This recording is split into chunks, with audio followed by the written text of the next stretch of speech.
So hi guys, welcome to a very long overdue show where I help Natasha to become an awesome modeler. So obviously in order to help Natasha, I need Natasha on the show. So here she is. Hello. Hello, how you been? What you been up to? What's in your belly? What's on your workbench? They're all God the usual knows, there's a questions, lot aren't they? of crap on my workbench. I tell you what, if you want to be comparing crap workbench or crap on the workbench, you got to see mine. I have absolutely no problems getting things out. It's putting them away that I struggle with. Mine's not that bad, but I still got a messy top over here.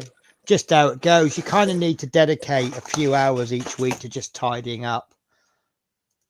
Yeah, but so that's why I have to have my camera zoomed in so that you can't see the mess. But that's as tidy as it gets for me right now.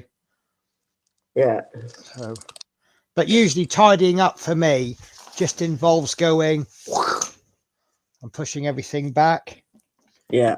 So my apologies for the last stream not happening, guys. It was 100% my fault. I did have a little nap pre-show and I didn't wake up till about 2 in the morning. So I do apologize. However, we've just been discussing our streaming schedule. And it's funny because I'm off on Wednesday. So the obvious choice is to have a stream on Wednesday. But because I got quite a late finish on Tuesday and an early start on Thursday, that one's out of the question. But we managed to find a way of doing, what do we say, 3 streams next week? Yeah. Monday. You know what? I've lost all my notes now.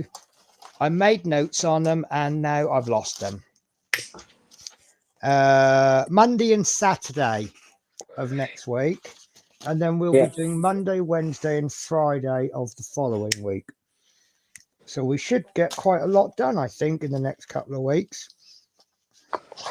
I'm working next week and then the week after I'm on holiday and then I'm back to London. So we have got some chat. I'm glad Lord Peter Webster's here because I've got some things to show you, Tasha. Right. I'm going to be sending you some things. And actually, I suppose the simple answer would have been to tell Peter what I'm sending so that he doesn't send them. But I've said it now, so I've got to show you. So Dominic Koku says hello.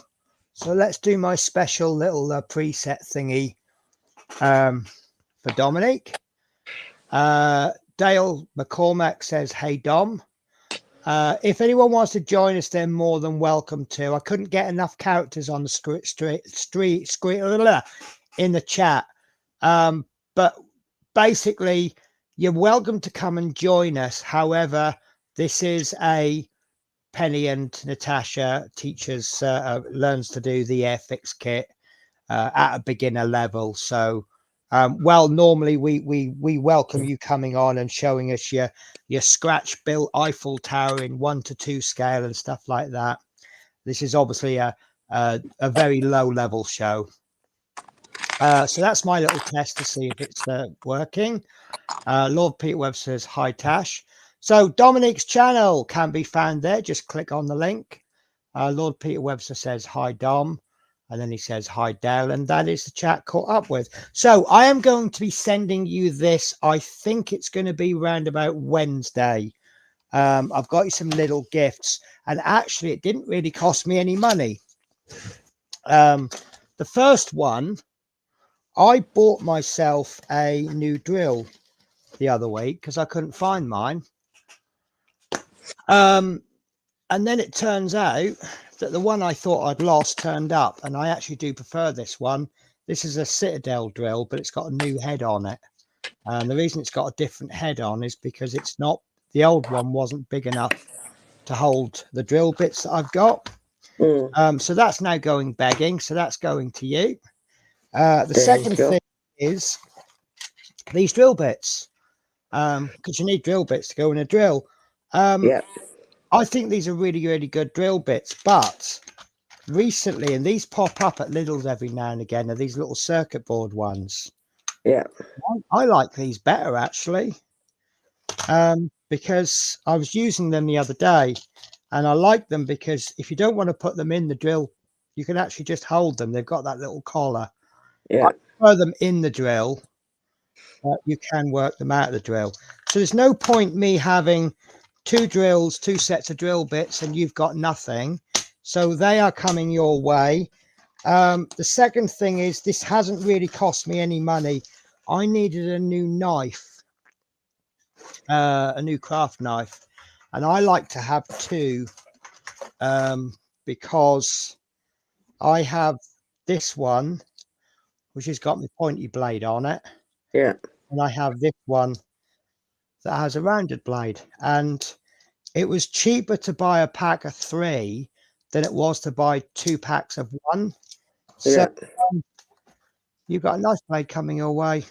Oh, thank you. There you go. Nice little knife blade. And the reason I can't send it until Sunday is I've got a load of brushes. I'm actually replacing, well, not replacing, but I'm getting loads of new brushes. Yeah. So, well, some of these are my these are my current ones that I'm using. Going in as well, because I can't live without them until Wednesday. So once my new brushes arrive, I'm saying Wednesday, that's about average. I buy all my brushes from Rosemary & Co. I would love to be sponsored by them because I think they're absolutely wonderful. And one of the things that really annoys me is I've been singing their praises for donkey's years. They're really good brushes. They're as good as the top makes, but a fraction of the cost. And everyone used to go, no, it's okay. I'll carry on using my expensive brushes.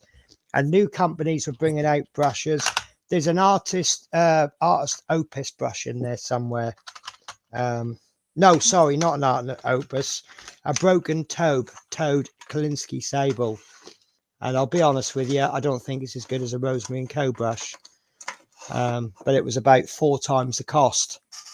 But yeah, now that some of the top people have started using these brushes, they're all gone, yeah, use Rosemary & Co. But one of the advantages now, some of the top miniature painters have been saying, well, I like your brushes, but I want this. So they've started doing brush packs for miniature painters. When I first started using them, they didn't even know what miniature painting was. And I had to describe things to them, like what's a good one for acrylic paint and what's this and that and the other. So anyway, Lord Peter says, Teresa says, hi all. Lord Peter says, hi, Teresa. Mike. Hi, Peter Dominic. Mike would say hi, but he hasn't got back from his parents. Yeah, because Saturday is Parents' Day, isn't it? So, oh, I'm going to go completely off subject. Peter, can I ask you a massive favor? Could you do me a... Where is it? Let me find it first. I have mislaid my Eddie Stobart magazine. I think it's 126. Is there any chance you could take photos of the instructions and send them to me on Facebook? That would do me a really good turn, because what I've done is, let me double check the issue. Yes, 126. I've got the parts. I'm ready to build them. I did so much building the other day, and I did 3 issues of Eddie Stobart, and I just went, I need to take a break from part works. I can't face it at the moment, so I took a couple of days break. I put the magazine down somewhere. It will turn up. It's probably under a pile, which is under a pile, which is under a pile. So I can't build it. Well, I can build it because I got a feeling we build this like the previous issue, but then we do something with it. So yeah, I just need to know what to do. So if you would be able to do that, thank you. I will sort that. First job in the morning, not a problem. That would be excellent. I'm busy tomorrow morning anyway, so I can't build it till the afternoon anyway. Teresa says yes, it's running around 8 different shots for his mum, but she's never satisfied with just one shot. Why be satisfied with one when you could go to 100? So JC Bricks and Bill says hi, Penny, Tasha, and all in chat. Right, guys. So we are here to build. Shall we build, Tasha?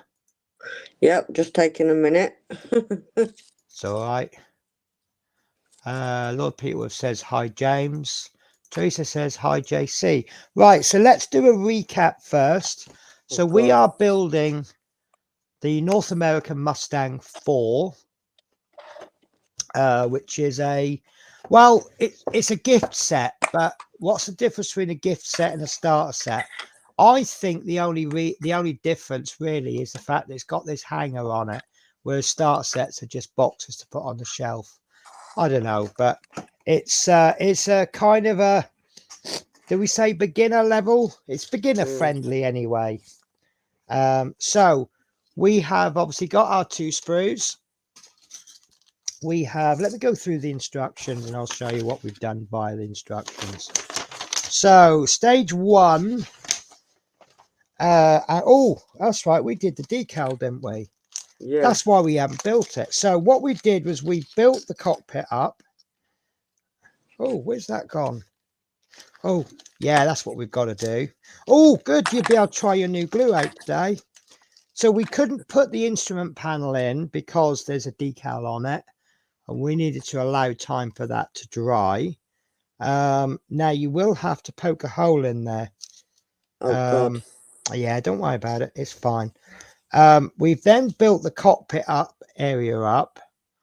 Do you know what? I've set my camera wrong. Bear with me a sec, guys. I'm holding things up and they're not appearing in the camera. So we've built our cockpit up like so. We've added these little details. Oh, we were going to do some dry brushing, weren't we, today?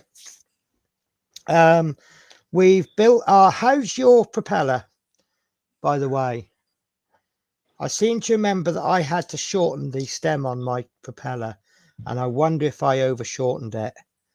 I'm wondering the same, but it does fit on Does it fit? One of the sides. Yeah. Because what happened with me was I went to dry fit it the next day, and the pressure of putting the fuselage on pulled that pin off the back. So I did re-glue it, and it's now sat there for about 2 or 3 weeks. So, but like doing a dry fit, I can see that mine actually fits pretty well. That's pretty. Oh, that's good. So obviously, if it doesn't work, then we'll have to do a bit of surgery. So we are up to stage 4, which is closing the canopy up. We've got a few things to do. We've got to go back a little bit. And I think by the end of today, we should be able to finish possibly stage 10, which is including the wings and the tailplane. Might even get to do 11, stage 11 onwards. So, and I think next stream we'll be doing the undercarriage and the fiddly bits on the bottom. And I think by the end of next week, in fact, I think we'll have finished this by next week, easy. No, well, we've still got to paint it, but that'll take an episode or 2. So how you feeling, Tasha? Nervous. Right. So I've actually lost a little bit of paintwork. This is because we've painted it straight onto the plastic and we've not sealed it. It's going to happen. If we used a primer, it'd stick a little bit better. You don't need a primer, as this is proving. I just think that primers just do a little bit of a help it along. And then obviously if we sealed all of that in with a matte coat or a gloss coat, depending on what we're doing, that would help as well. But at the level that we're at this particular stage, I think that's absolutely sufficient. Would you agree, Natasha? Yeah. Right. So we need to pop in our instrument panel. But before we do that, we have a tiny little piece of clear, which is piece number 1D on the sprue. It's a clear piece, and I believe that might be some kind of head-up display type thing. So what we're going to have to do, how are we going to do this, Natasha? Clean up? Clean up, dry fit it. So how do we clean up? Using... It's not punishable by death if you don't know. Something you can file it down with. Right. You're pretty much there. So we cut the piece off the sprue. Any sprue nubs, I'll trim down myself, but little piece of sandpaper just to make that smooth. And then, like you said, we'll do a dry fit. And what part am I needing? It's a tiny piece in the top corner there, and it's number 1. There's only a few pieces. The smallest piece on the sprue, and I'm just trying to figure out which way round this goes. There we go. Okay. Right. So the good news is you don't need to cut anything out on the instrument panel, because as you push it into the instrument panel, it will actually break a hole in the through the decal.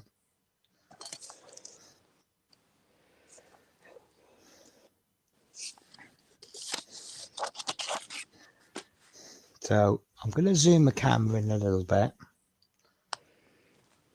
as much as I can.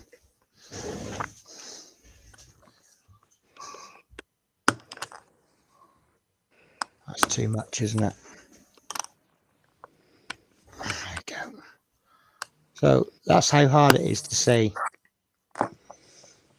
Wow, it's tiny. It's small. I don't even know which way this can go on. Right, we'll figure it out. We will figure it out. It's actually a little bit of flash on it. So it's actually bigger than it should be. Well, mine is anyway. Can I get a focus on there? Come on, focus for me. No.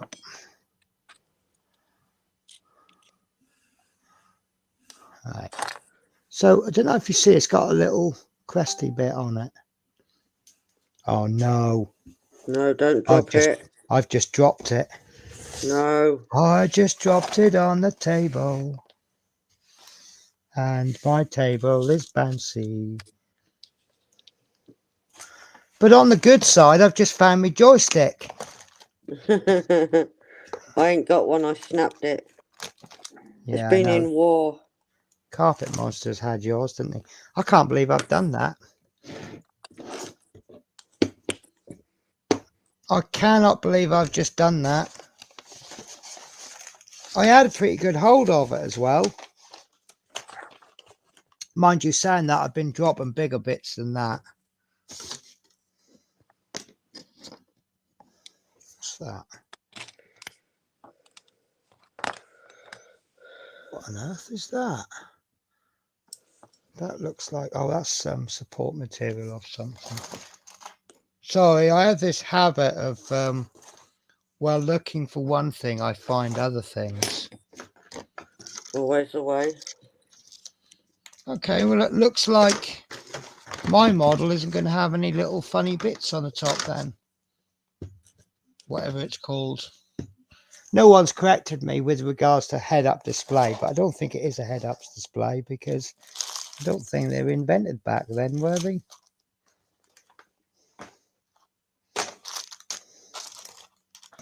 Oh, well, right. So I'm going to have to go through the motion. Oh, I've just found it. It actually bounced that way, but it's landed over there. So I'll try again. So right on the top, it's got, yeah, you can't see it because it's clear, but it's actually got some flash on it. Yeah, I've got a bit of that on it. Yeah. I can't get rid of it. So I think, I don't know, I can't think of the best way to do it. I mean, I could actually fold mine a little bit, but it's always going to be best to cut it off. You've got some cutters, haven't you? Yeah. So maybe just try and cut it off as best you can. To be absolutely honest with you, I know it's not professional, but because this is a clear piece inside the cockpit, if you left it on, I don't think anyone would notice. No. And so long as you don't get I got the best I could off it. Yeah.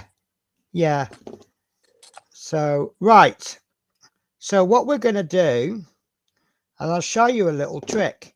Now, normally, in order to glue this in, you would apply a little bit of glue on the end there, or you'd apply a little bit of glue inside the instrument panel. But I'm going to show you a trick. So if you hold the piece, so that, right, you see where the connection point is on the left-hand side? It sits low, doesn't it? And then the majority of the panel comes upwards. Yeah. Right? Push that small hole into, and it might be a tight fit, push that into the instrument panel so that you will end up with something that looks something like this. Now, for me, that is a tight fit. Got no chance. I'm not strong enough. No, you don't need to be strong. Right? If it's not going in properly, now you will have to break the decal, but because the decal has been set for long enough, you won't pull it off. So you'll see it goes through the back like that. Does that make sense? Okay.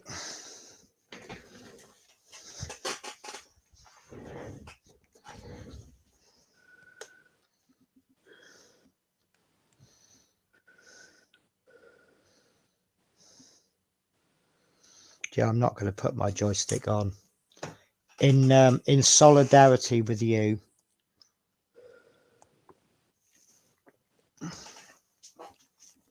I'm ever so sorry, guys. You're going to hear some crinkling. Dropped it. You've dropped it. Do you want me to send you but mine? not on the floor. Oh, that's good. It might be worth you working over a cardboard box, and then that way anything you drop, it means you got to work higher up, but if you drop anything, it'll then drop into the box.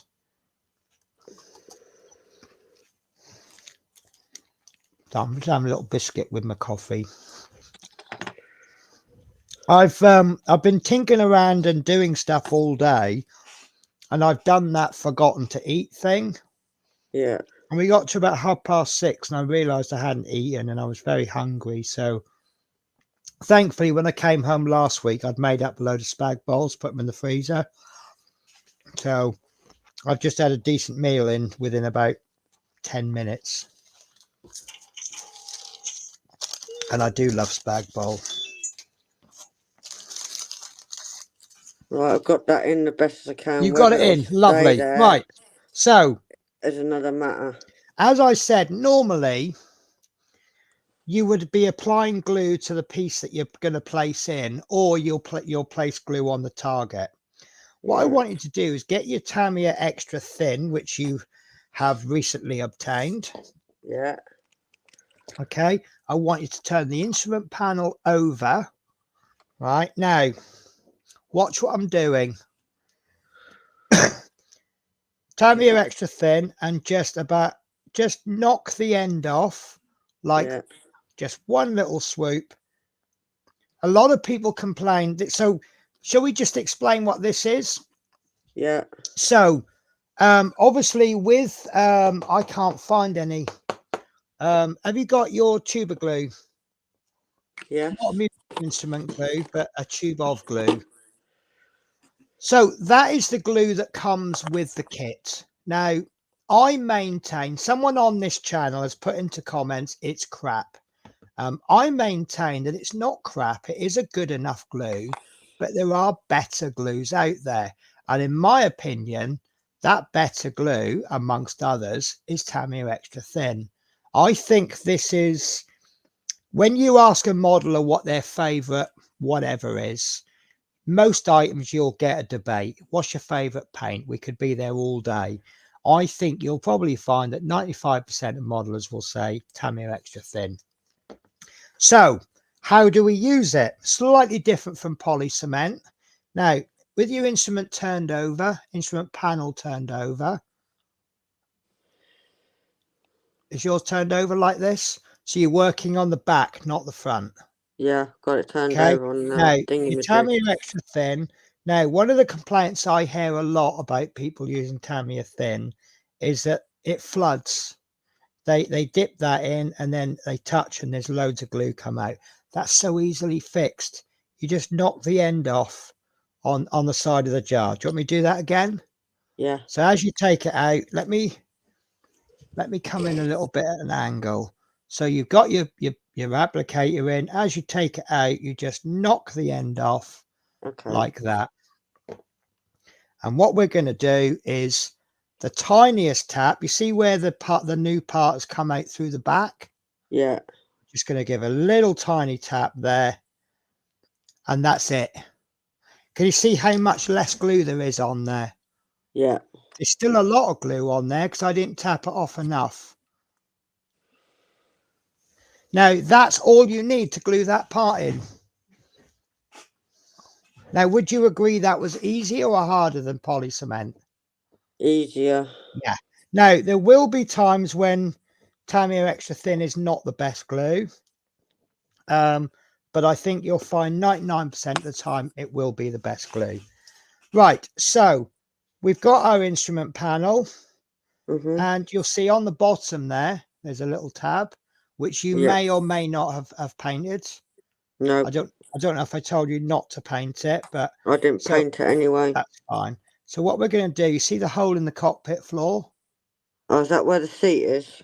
Just in front of the seat, you'll see a little tiny hole where the joystick goes. Yeah. Your joystick's gone. The hole that you actually want is a bit further down. Let me get my knife. So there's the seat. There's the hole. Yeah. Yep. So we are going to place that inside the hole, like so, facing, so we end up with that. Now mine is a little bit loose. So if you hold it something like this, so that you've got 3 points of contact, and we'll do exactly the same again. We'll turn it upside down. Right, knock a little bit off, and we'll just apply a tiny bit of glue on the bottom there. And that's all you need. Now you will need to hold that down a bit longer just to allow it to dry. But that glue will run in, because it's a watery consistency, it will run up through the gap. If you want to, and you don't have to, you see the two posts that are sitting on the floor there? Yeah. You can just touch them with your glue, just to glue in an extra point of contact. And then we'll just push that down and hold it for, I don't know, 10 seconds.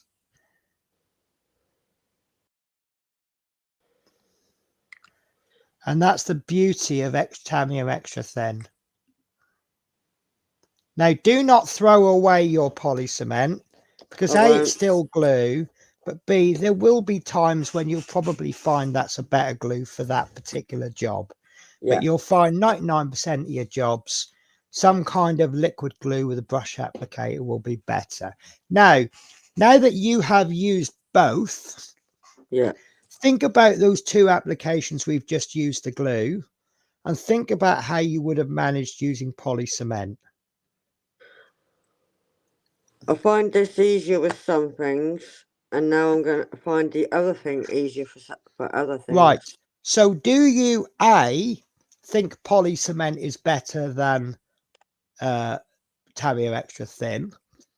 Do you B, think poly cement is crap? Or do you think C, Tamiya Extra Thin is a better glue, but I can see when poly cement is better? Yeah, C. Yeah.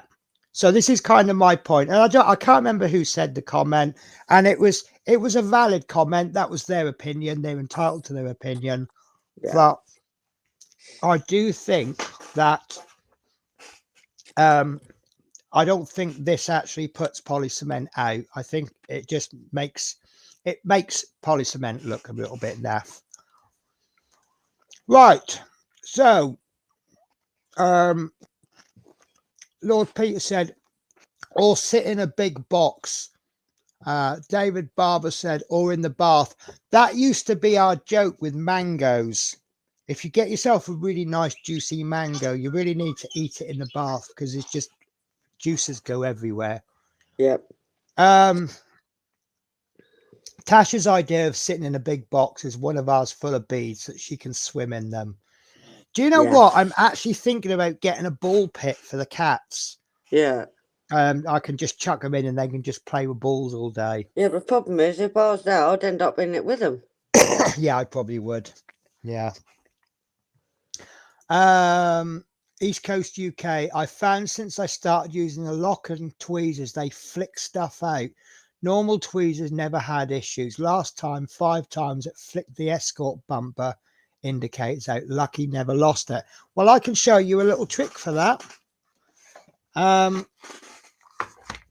I have a few sets of locking tweezers. If you get yourself some of this, this is heat shrink tubing. Use it for electrics. What you do, measure yourself out a piece. Well, 2 pieces, because there's 2 pieces to tweezers.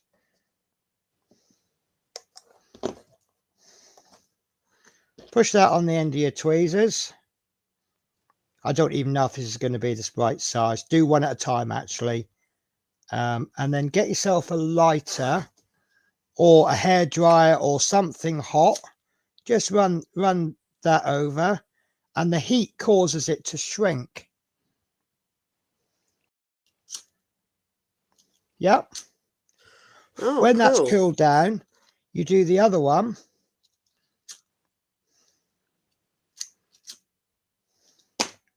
And they're going to stick together. But be careful when they're warm. A, they're hot, and B, they're a little bit sticky. But look, so now I've got grippy tweezers. If you have trouble with things locking out. What do you think to that, Tasha? Yeah, Peter kindly sent me some as a gift, and I love my ones. Yeah, he sent you the anti-static ones, which are really, really good for electrics. And I even keep one of these for diamond painting now. Yeah, I'll be honest with you. For some strange reason, I'm using them. I mean, these didn't come from Peter Webster, but I'm using them. But for some reason, I can't get the hang of them. But these are absolutely fine. Yeah. But yeah, so heat shrink tubing. Trouble is with heat shrink tubing is it comes in about 1 million different sizes. But what you ideally want, the one that I've just shown you is 3.2 mil, and it shrinks down to 1.6. It's what they call 2 to 1. So 2 to 1 means that it shrinks down to half of its size. It's a little bit like the scales. So if you got 3 to 1, that would shrink down to about 1 mil. But yeah, if you're having trouble with grip, just put something with a little bit more friction on it. Metal has a habit of sliding. So yeah, there you go. Or if you haven't got any heat shrink tubing, it's a little bit crude. put a little bit of masking tape on the inside. That adds a little bit of grip. So there you go. You heard it here. I can't do a championship winning model, but I know lots of little tricks. Right. Streamlabs. Oh, please refrain. Ignore Streamlabs. If Streamlabs tells you off, just stick your middle finger up to it. I'm actually looking at using more functionality because StreamYards and Melon kind of goes together, and there's like auto moderator things. So I've turned it on. I just want to see what it's like. If anybody, yeah. So yeah, just it's done it again later on. Basically, ignore anything about long messages. If the message is too, what I call too long, is exceeding the YouTube's character limit. If you exceed YouTube, to be honest with you, on my stream, I wish there wasn't a character limit, because if you need to ask me a long question, you don't necessarily want to break that down. But I can understand why YouTube has a rule in. But yeah, so yeah, if Streamlabs tells you off, if Streamlabs should remove your comment, Core, I tell you what, Streamlabs is picking on East Coast, isn't it? Yeah. Like 200 their limit. Where is it? Like this is Yeah. what East Coast writes. Yeah. And this is Streamlabs reply. Oh, spamming symbols. Yeah, What like symbols? I say, right, I might have to turn that off, because if it's going to keep telling East Coast off, it might actually get to a point where it says, well, I've told him off that many times, I think it's time to ban him. So I will get that sorted out. So, oh God. Don't know God, what you done? No, I've gone into Streamlabs and I'm asked, it's asking me to log in. Oh, I can God. log in with oh yeah, I'll log in with YouTube, because it's not giving me the option to log in with an email address, you know, the old-fashioned way. Yeah. Sorry guys, I'm gonna have to sort this out now. I like the idea of having some kind of spam bot, but I don't like the idea of it banning legitimate users. Unfortunately, here we chat box, stream boss. No, that's not it, is it? Oh, I don't know how to turn it off now. Right, it gotta be a way. Oh, is it up here? No. Apps, widgets. Oh, I don't know. Listen, if it's obviously picking on you today, isn't it? And if you do end up getting kicked, Blame Penny. Yeah. A little history says thumbs up. Yeah, let's listen. If chat dashboard. Oh, Cloudbot, is that the one? Cloudbots, right. So I've turned off symbol protection, restrict viewers from spamming messages with too many symbols. Word protection, restrict word paragraph. Right, prevents viewers from sending overly. Let's have a restriction on that then, shall we? Rather than right.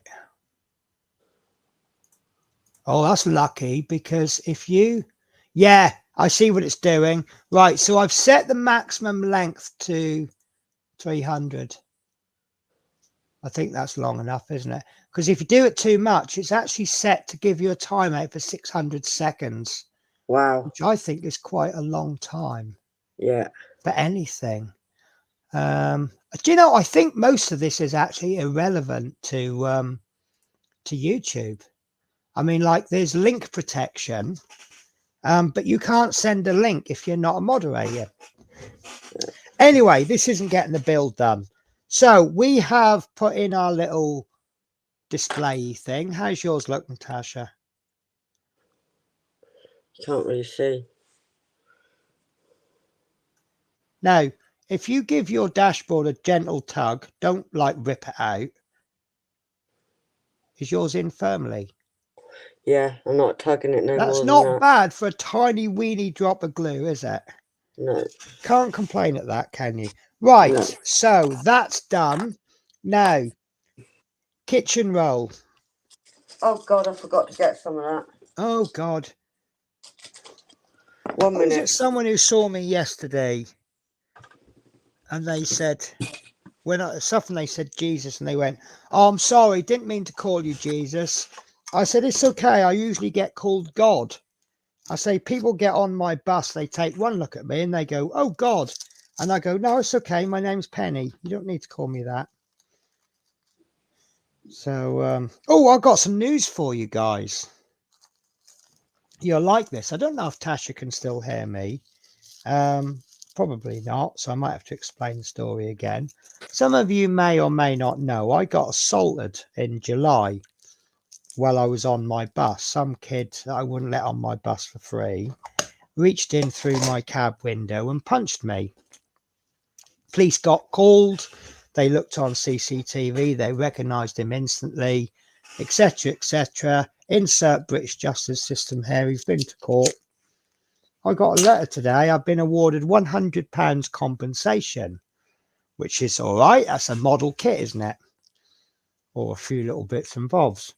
Only one drawback. I will be paid it at the rate that he pays the compensation.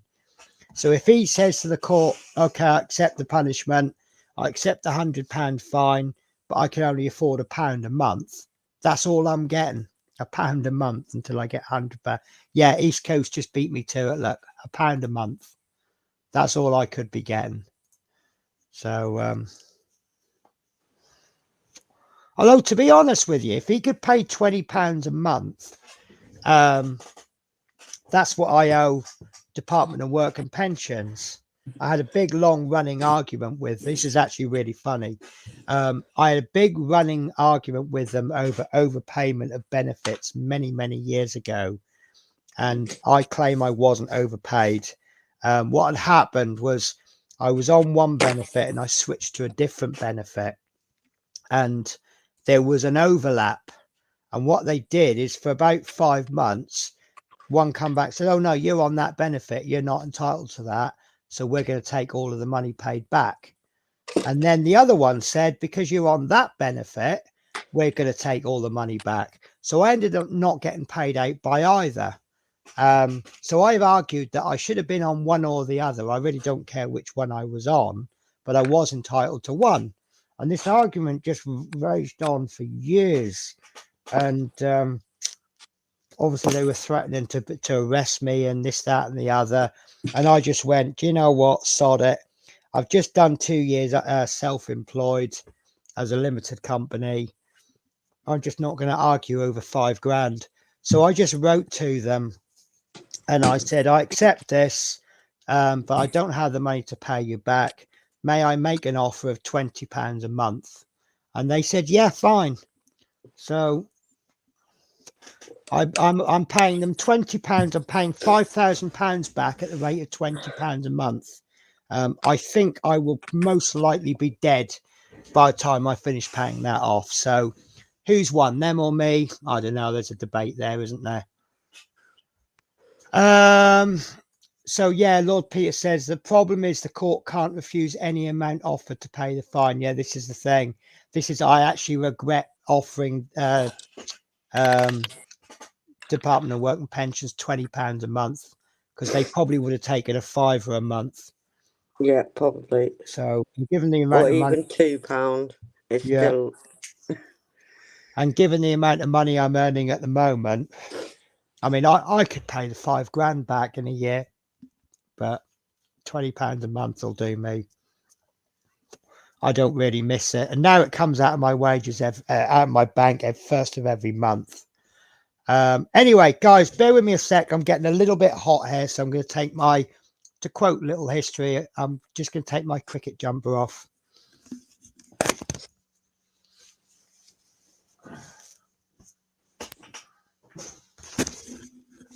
I just realised I got the wrong T-shirt on. I got 2 T-shirts come through this month. I like my funny T-shirts. And this is the one I've got on today. Yeah. Don't know if you can see it well. I like things that merge 2 different things. In fact, I will show you the other one. Bear with me.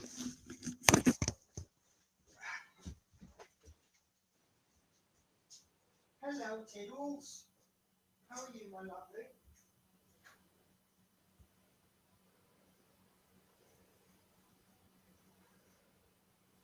Hi, Jeff.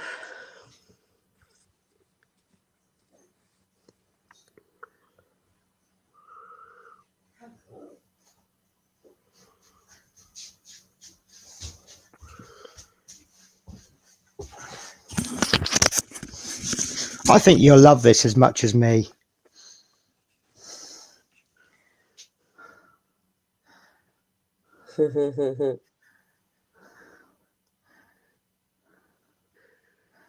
Yeah. So,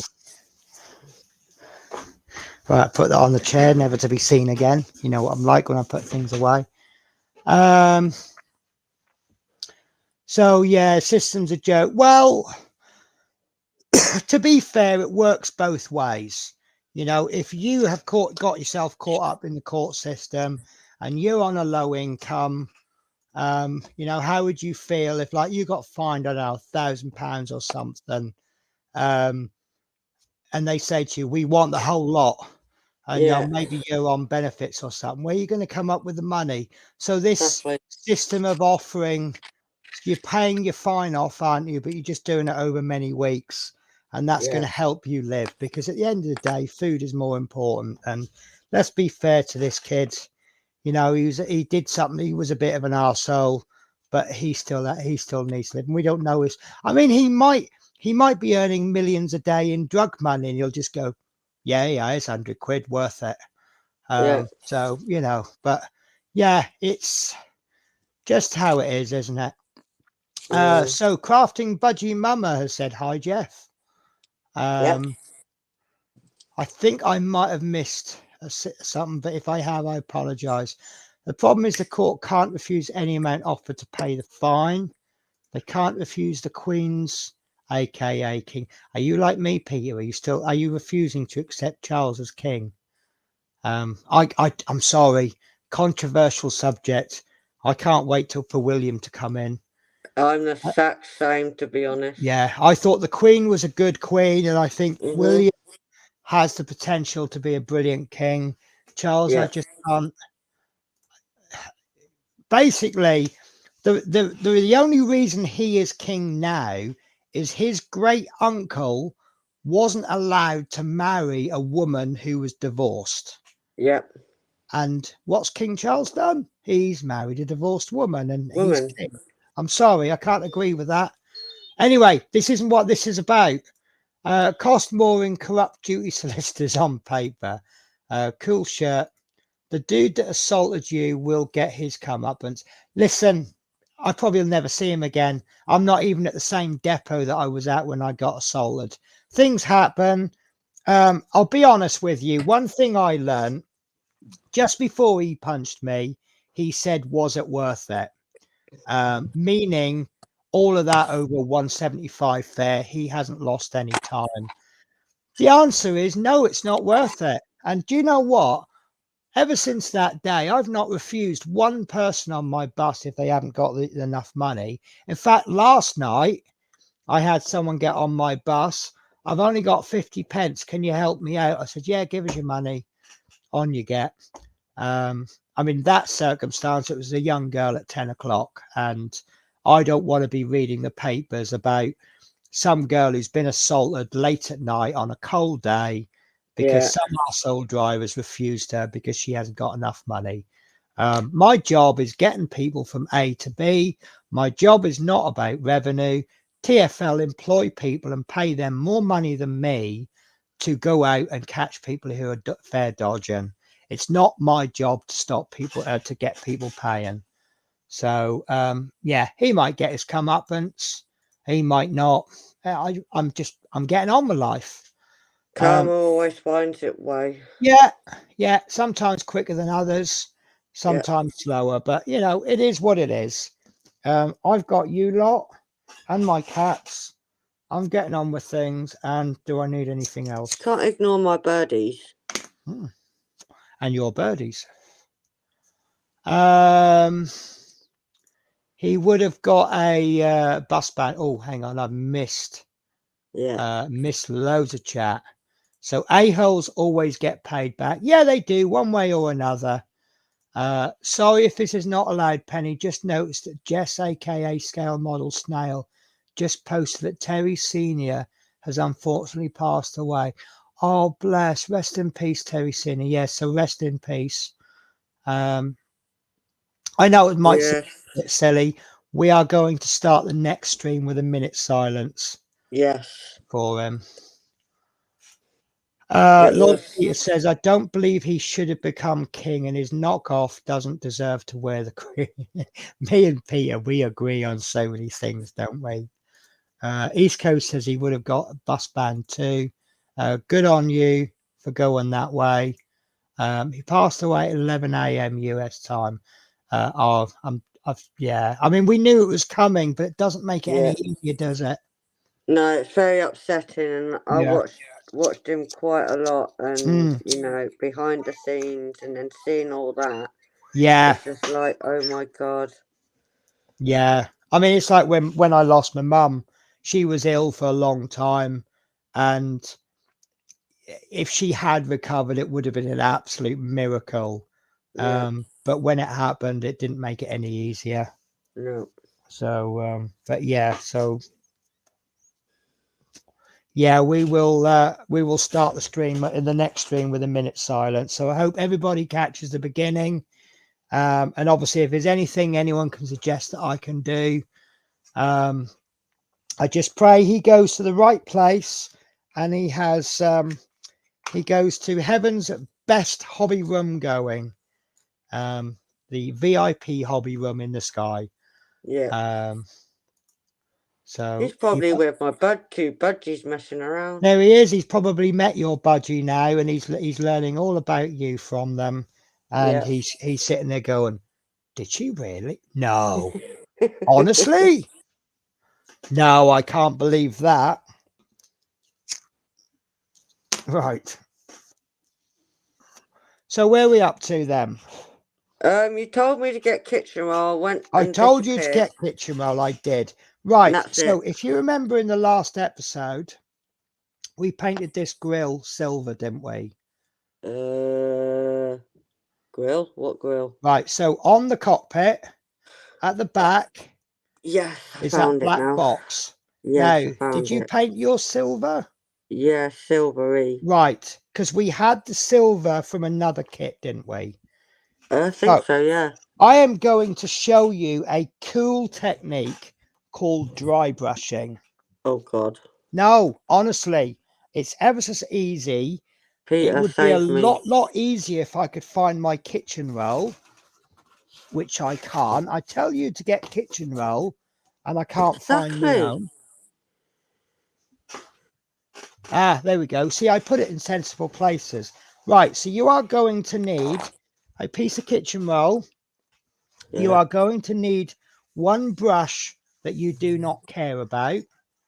Oh, well. Now, I'll tell you the best dry brush that I have ever come across. And that's these makeup brushes. I ain't got one of them yet. No, but you can get these from Poundland, B&M, The Range. These are absolutely amazing, and they're just a few quid. Okay. I'll go a lot of the companies have cottoned on to dry brushes, and they do these super quality dry brushes, and they charge you 10 or 15 quid. You can pay more for a dry brush than you can for a Kolinsky Sable paintbrush. These are absolutely... See, I watch crap YouTube videos, and I watched one day, oh, this is what I use for a dry brush, and I went, nah, get out of town. And I saw a makeup brush for about £1. No, I had one. I think I had one. You had one? Yeah, I had one. Obviously, I had one. I have makeup brushes that I don't use for makeup. I'm out tomorrow, so I can have a nosy around. Don't get anything expensive. Go in Poundland or something. I Yep, think, don't laugh, I think they're about £1.50 from Poundland. that's Okay. alright. You've got Poundland So in town. what we're going to do, this is actually kind of opposite dry brushing. Normally Yes. what you use dry brushing for is you're adding lighter details. Let me get this. So not really got anything to demonstrate on because it's all dark and not heavily detailed. This is supposed to be my mule. Right, okay, I can demonstrate. So if you get yourself a light color, don't do this, but I'm going to go for yellow because yellow will show. And then get yourself a scrap piece of plastic or something. And you're just going to put a tiny dab of glue there. You're not going to thin it because we actually want to remove the water. Right, and what we're going to do is we're going to get our dry brush. We're going to put a little bit on the end. Okay, and then what we're going to do is we're going to remove as much of it as we can from the kitchen roll until there's hardly any paint left. Right. Okay, now the best way I know to test if you've got enough paint, different people will tell you a different method. Dry brush the side of your hand, right? And there's just a little tiny tinge of yellow on there. It means I've got it right. Okay, and then when you get your edge, you're just going to brush backwards and forwards like this. And what's going to happen is the paint is going to catch on all the raised surfaces. So can you see that little yellow line? Yeah. It's quite subtle. Now, if you look on this side, it's all black. If you look on that side, it's just brought that detail out. However, we are going to be doing it the opposite. This is an air grill. What I want is I want it black with silver on the recess details. Right. So we're going to be doing, rather than doing a light color over black, over a dark color, we're actually going to be doing black over the silver, and we're going to just try and catch that recess details.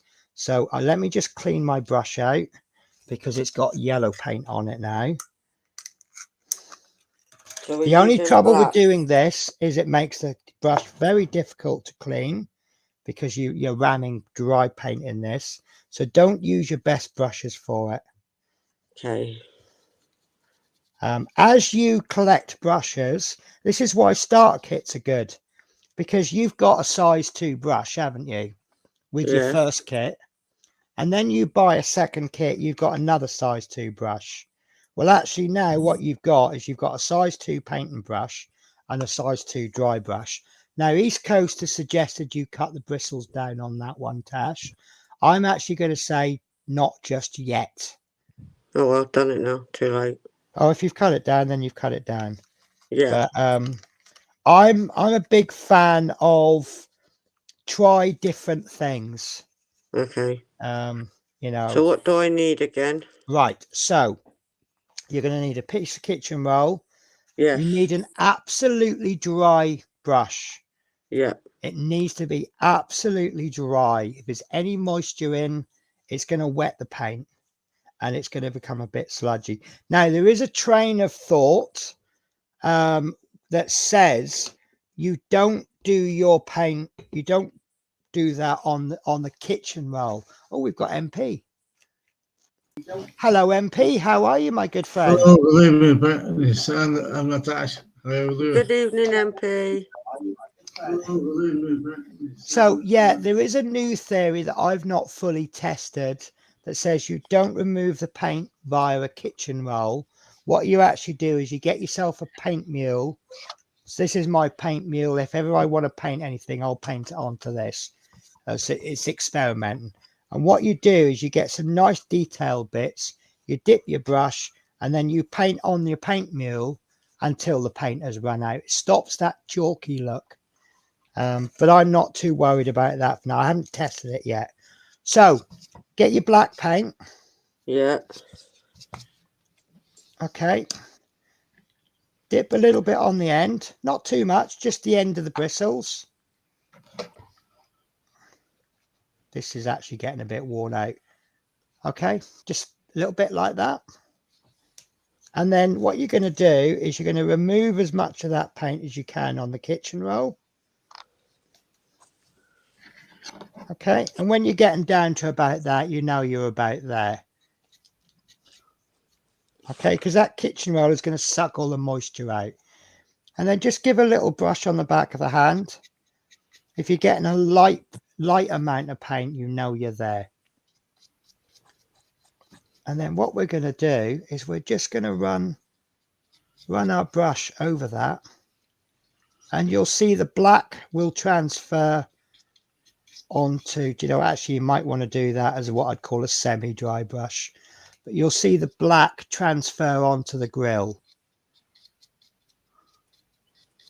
If you feel that there isn't a lot of paint coming off onto the grill, do it again, but don't quite remove quite as much paint.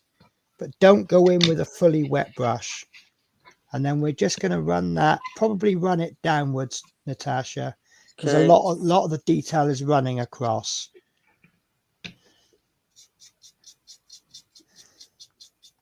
And you're going to get a really nice effect.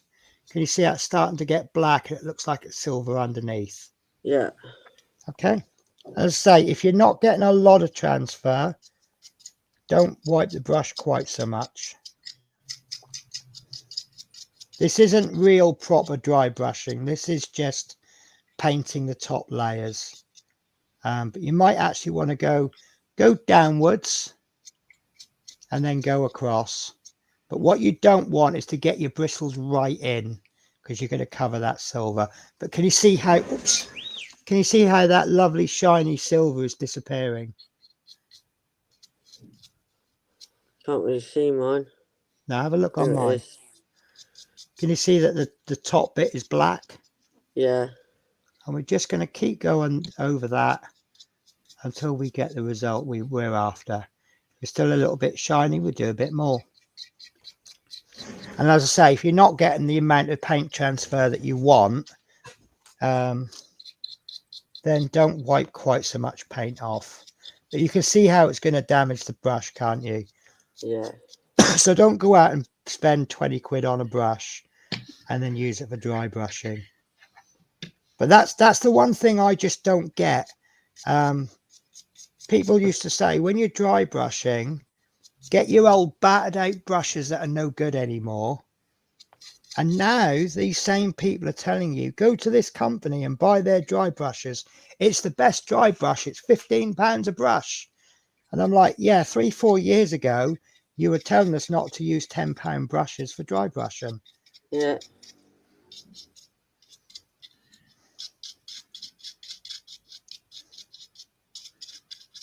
Okay. Now I'm actually okay with mine. I could go further. But can you see how I've all that top layer is black? I haven't But actually quite now got look. all of it.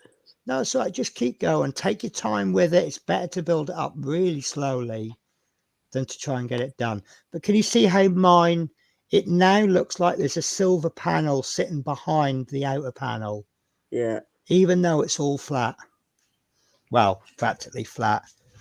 You could get another result by popping in a wash, and that will run into the recesses, and that will make it pop a little bit more. But obviously we're trying to tailor this at a beginner level. You don't need all of this fancy equipment to get really good results, but it certainly does help, as you've now found out with the glue. You know, that glue you've got there, what's that, about 5 or 6 quid for a bottle? It's going to last you ages, Tasha, as well. Yeah. In fact, actually, it might work out cheaper in the long run than having poly cement, because the amount of tubes that you will buy in the length that you own this, it might actually work out cheaper. So yeah, just make sure you don't jab the brush in.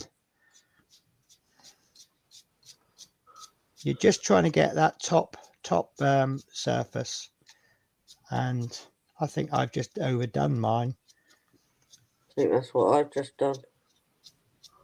Trying to get at that top bit. Yeah, look. So look, I can't get right in flat, so I'm just putting my brush in at an angle, and I'm just going backwards and forwards like that.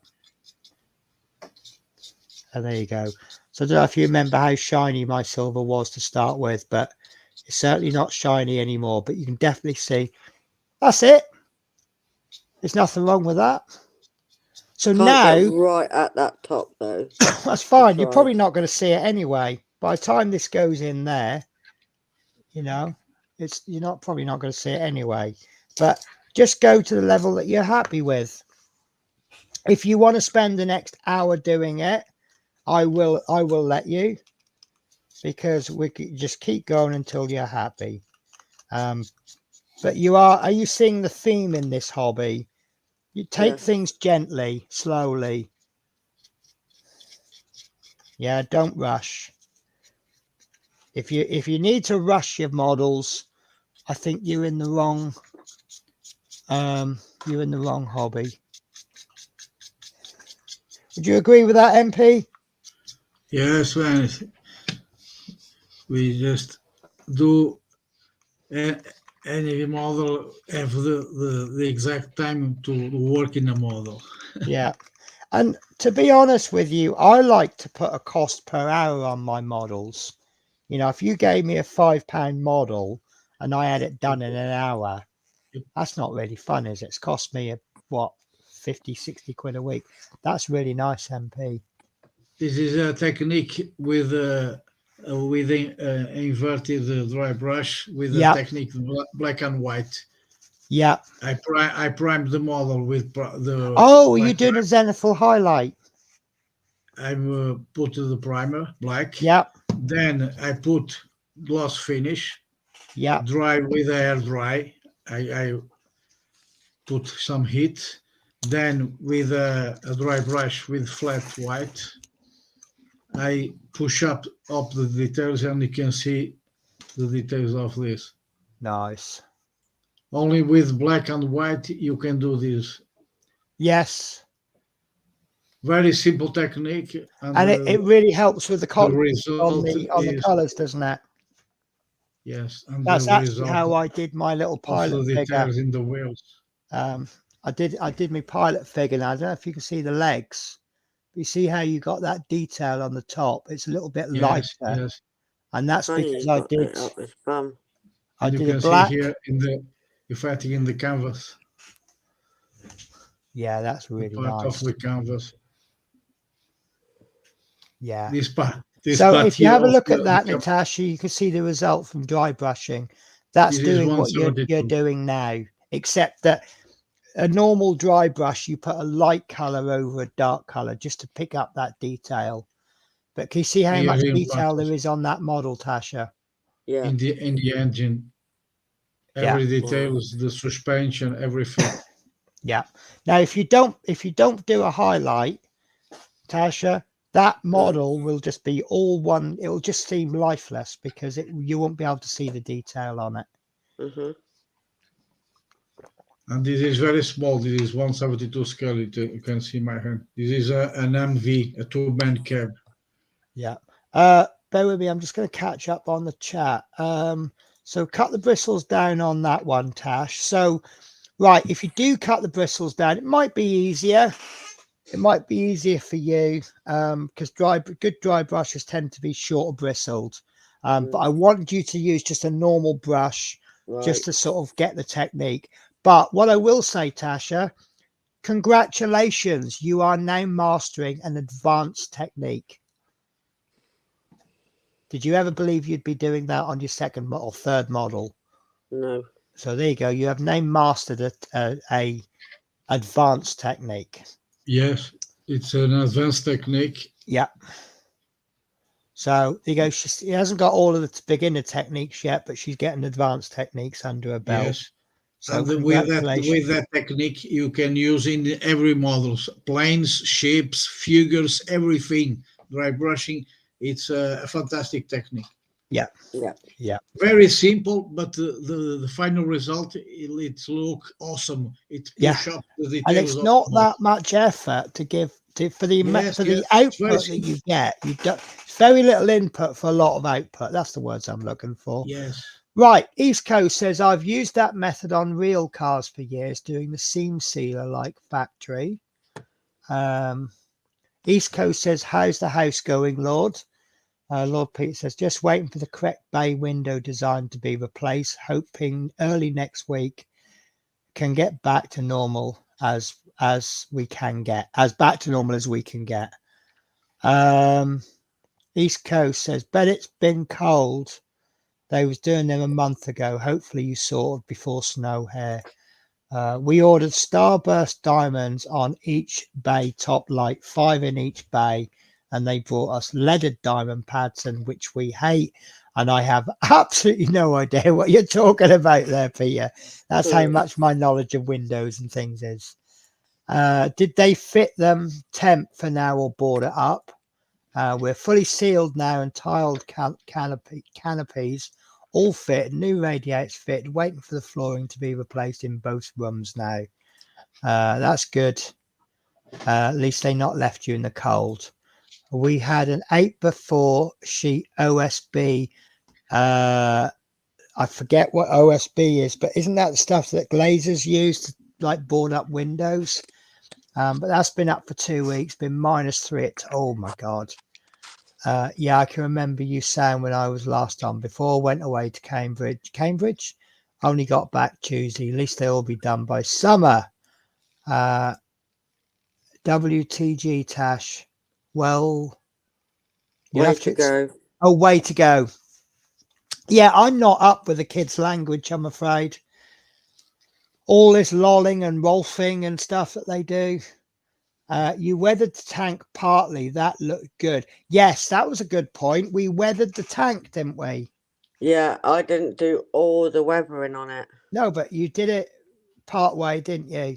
Yeah. I mean, in hindsight, well, not in hindsight, but, you know, should I be teaching you advanced techniques on your first build?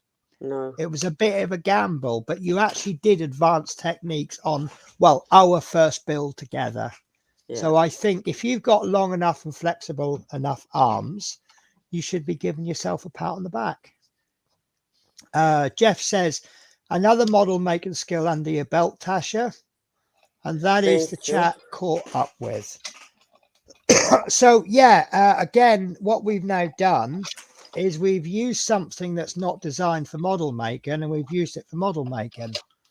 But yeah, get yourself a makeup brush, have a little play.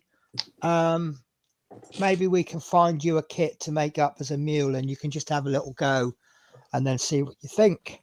Right, so I don't know whether to paint this propeller before we glue it or before we put the canopy together or after. What do you think, MP? The canopy. No, the propeller. So the propeller is going to go propeller, in.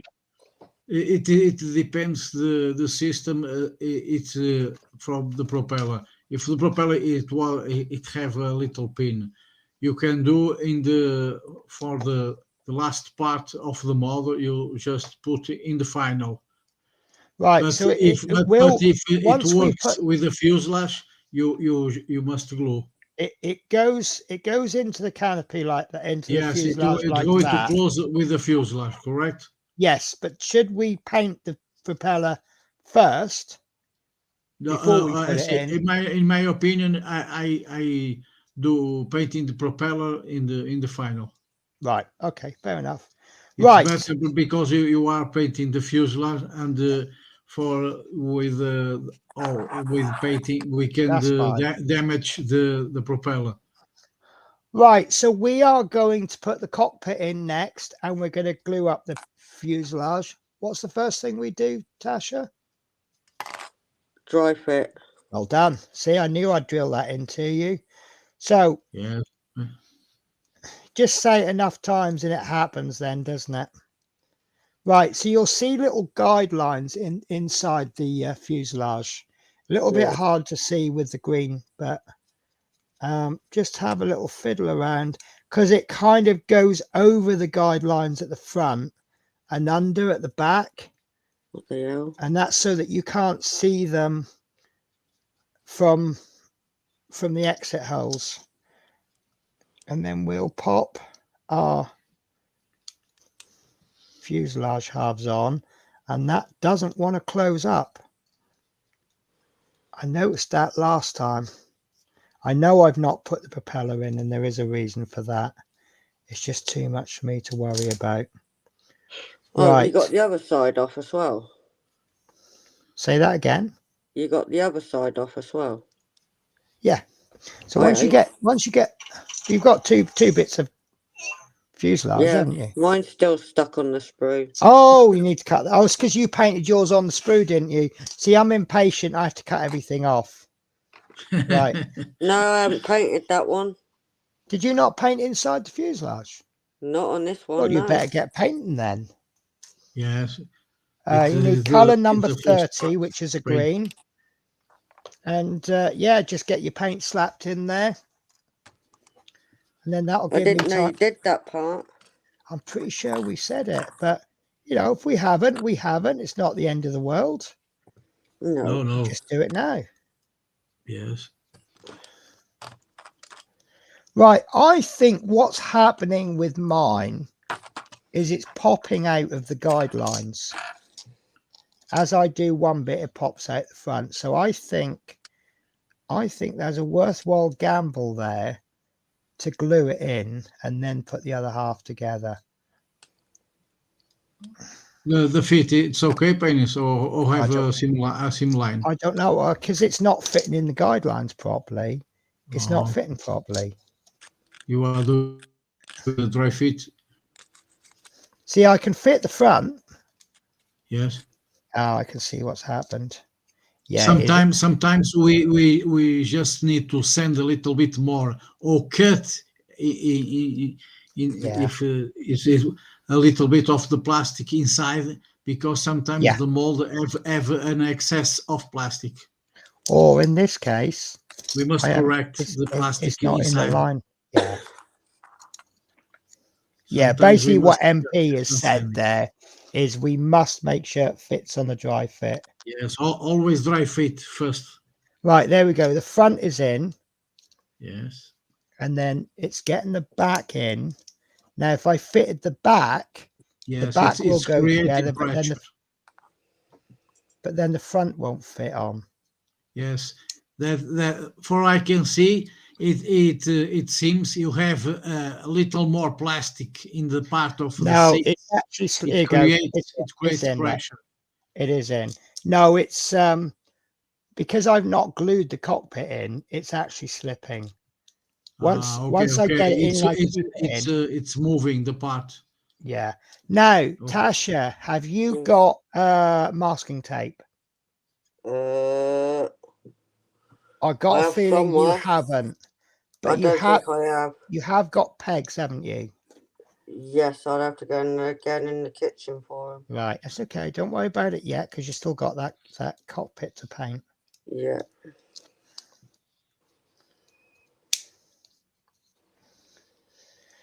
Right. There is no two ways about this, Tasha. If your kit is anything like mine, you're going to struggle with this. Oh, but lovely. You will get it in. It will go. Well, you've got the benefit that while you're painting your fuselage, I'm figuring out how and where to put the pegs. That's all right then.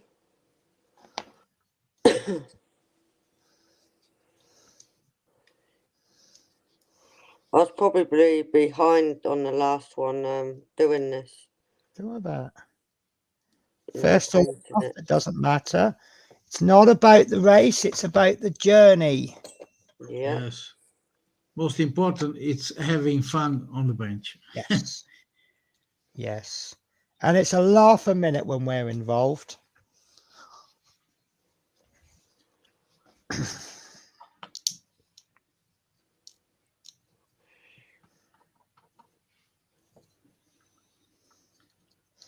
You know, I think this is actually a 5-peg job. Oh God. It's such a tight fit that wherever you don't peg it, it's going to pop open as well. It depends how much filling you want to do. What do you mean by that? Well, You can see the effect, Venice. can you This is see a that? technique I use. This is dry brushing with the Yeah. original paint, but spot by spot. I'm Yeah. painting the model with the technique with dry brushing, not painting normal. I'm putting effects with the spot by spot and creating. So that texture you've got on the doors, Yes. is that part of the kit or did you add that? Now I do that, not plastic. With a brush. So all of that little, because it almost, the best way I can describe it is it almost looks like you've got a gluey fingerprint on the door. Yes. Wow. That is really good. I like that. I put with a little bit of glue in the finger and Yeah. push Oh, with you the did finger actually do it on purpose. to create some effect Yeah. of damage. Yeah, that But is really, really good. very careful because our finger is very with the reacts with the glue. That's why I'm using glove because Yeah, of the pH of the our skin. It's against the paint. That's why I'm using glove with a model. Then I paint with this. I dry lovely. brushing and you can see the effect. Dry Yeah, brushing it's with really black, and nice. now is the dry brushing with the original color, dark sand. Right, I'm just going to do a quick catch up while Tasha's enjoying herself painting. Look, she loves painting so much, she's even painting the bits you won't see. Yep. I thought, But why do just a little bit? Are you doing it with a smile on your face, Tasha? Yeah, thinking I And painted more than Penny. It's still good. Yes, Right, so another model making skill under your belt, Tasha. Awesome. We had to have a dehumidifier running constantly, emptying a liter of water. Oh my God. Oriented strand board. That's it. Yeah, I knew it was something like that. Hi, Jeff, Maggie. In a short time, you're doing great. You're doing great. Learned a lot. Hi, Jeff and Maggie.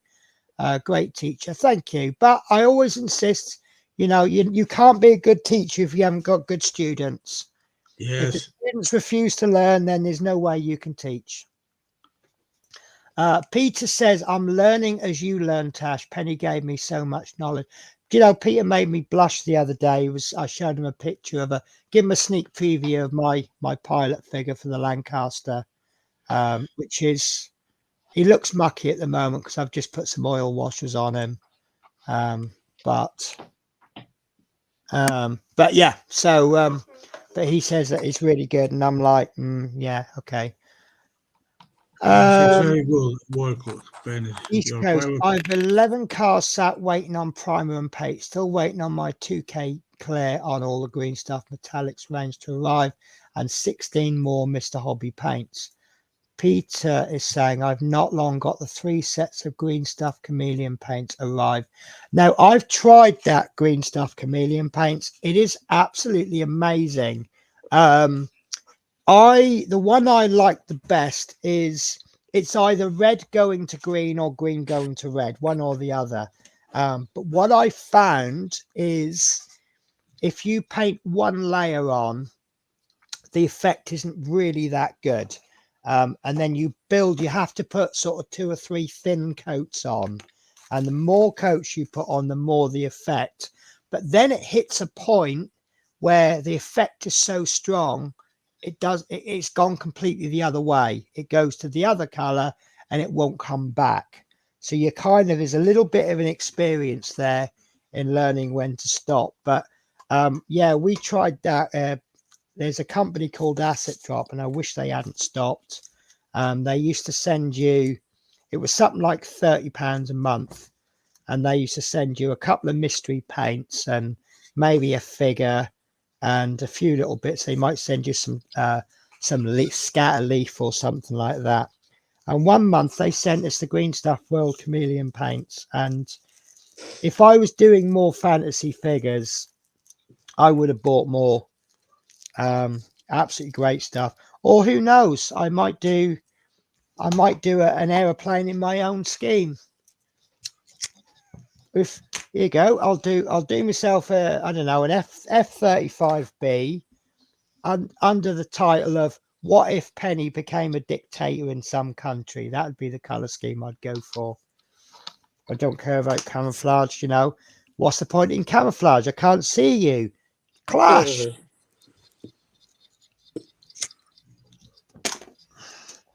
So how you getting on, Tash? Just waiting for that to dry, basically. Okay, right. Need... So if you take the other side, oh well, yeah, you need to do the dry fit first. Yeah. So I'm going to really annoy you. Oh, great. This might frustrate you. It's definitely going to frustrate me. So I've dry fitted this, and I've checked it all out and everything.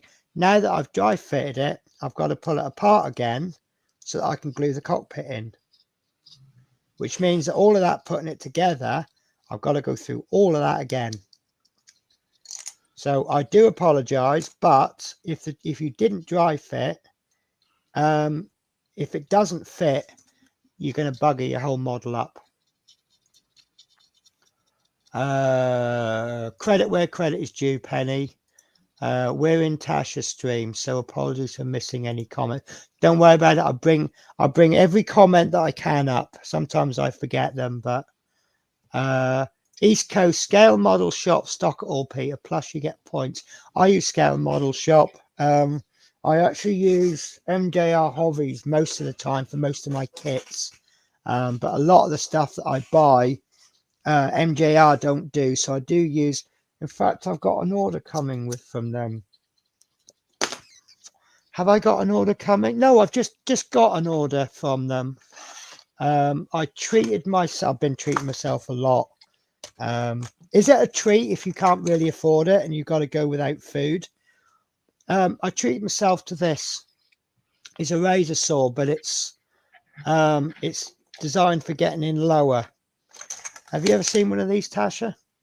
What? This is called a razor saw. No, never heard of one. So if you ever need to cut bits off, this is what you use. And it's got a stupidly thin blade. It's a saw. I know it's not really so good with wood, but if you need to cut the end off, for example, maybe you've got some resin bits and there's lots of support material, and then you'll just use that to cut it. And it's really not very good on wood, but look, it's just basically, it's a saw. But as you can see, the handle is, so the blade is right in the middle of the handle. So if you need to cut something low, you see it doesn't reach. Yeah. So I've got this one so it can get in lower, but it's actually not that good because it's raised up because of where the blade is. I actually used it for, not this, but I used one for my Lancaster because I needed to cut the pilot's platform down. And somewhere on my desk, I actually made my own, which I was rather pleased. Here we are. So I had a broken, because these blades break very, very easily. And I had a broken blade. So I snapped the blade in half, super glued a stick on it. And there I have my very own flush cutting blade. And it's got two handles, so I can use it like that. Cool. Yeah. I don't know if it'll work for everything I've got, but this was made for the Lancaster to get in and get that seat off. I don't know whether to give you a sneak peek of what is coming out on video 7 of the Lancaster, or video 6. I'll think about it. See how nice everyone is, if they deserve it. They always deserve it. Right. So yeah, Scale Model Shop I do like. You do get points. I don't order enough to get a significant amount of points. But one day I'll order something and I'll be like a couple of quid short, and I'll go, yeah, I'll use my points, and I'll be glad they had them. JC Brick says, hi, Jeff. Hi, JC. Hi, JC. It's good you're learning on Live Penny. It helps others too. Yeah, this is the thing. I'm actually learning as well, Tasha. JC Brick says, hi, Tasha. Lord Peter says, I got my razor saw from ASK. Yes, that's an ASK one. And this is a JLC one. I'll be honest with you, I prefer the JLC because the handle, I get a lot of comfort out of a wooden handle.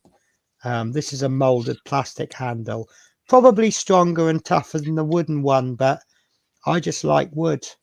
Wood to me is like old-fashioned engineering, whereas plastic, it just seems a cheap way out. But there's nothing wrong with it. I mean, it's tough old plastic. Nothing wrong with it. It's just they're probably both as good as each other. The other thing I don't like about this is they give you an Allen key for the screws, whereas this is a normal Phillips screwdriver. So that's just me being fussy, though, isn't it?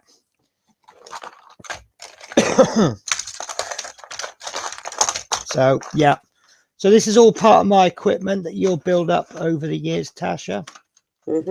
I didn't buy all of that all at once. You tend to sort of buy it as you need it, and like you can see from this, sometimes you can make it. That's kind of how I grew up. I had no money. If you wanted something, you had to make it. We used to play football with tin cans and... Oh, here's something for you. I bought these years and years and years ago, and I never used them. These are all shaping tools. I had this idea that I could... This is when I was doing figure painting. That I could make my own mods on figures. Don't know why I'd use that. But what I discovered recently, if you get the very smallest tool that you can, this one, there is actually a ball on the end there. It doesn't look like it. Okay. Right. If you ever need to make a small circle, I will stress small circle, and I can't find what I'm looking for. Right, I'll have to use this one. If you get some Tamiya tape or masking tape, pop it down on the desk, and I'm looking for my circle template, which I cannot find because I've put it somewhere, because that's the kind of thing I do. And I've just found the tape I was looking for. So I found myself in the situation of needing a small... I'll show you the circle I needed to do. So I wanted to paint the yellow circle on the back of this pilot seat. Yeah. But I didn't want it to be a perfect circle, because this seat is 60 years old. Right. So it's going to have a little bit of chipping, isn't it? Yeah. So what I did is, I can't show you it because I can't find it, but I have got a circle template. It's a piece of maths equipment. Oh, here it is. Here it is. So I've got this circle template. As you can see, I've used it before for spraying wheels white. Now, if you place that template over your masking tape, get the smallest... This is a shaping tool. Push down hard and then just run around quite gently and just keep going round and round and round and round and round and round and round and round, and just keep going for absolutely ages. You're actually wearing away the masking tape. And when it's done, I don't know if I've done it enough there. You can peel that piece of masking tape off. Yeah, it's not been done enough, but so you have to keep going further. I'll just pretend that this is all the way worn out. But to tell you what, I'll do another one. Right. See, it doesn't always work. Right, so this is going to be a 5mm hole. So I'll just go round and round. Go two different directions as well. And then you end up with your circle. But because I've cut the circle out, which this one has got mangled, you pull the circle out, because I didn't know what size circle to do. So the little cutout in the middle, I was able to place it on the seat and go, does that look big enough? No, do a bigger one. Right, and then once it's done, cut the tape quite low, pick it off quite carefully, and now I've made myself a circle. I was quite pleased with that. I mean, it's not very neat because I've rushed it, but because basically this little tool, it kind of wears it away. So you can't see it, but that was quite good fun. Making techniques up. I mean, there might be other ways to do it.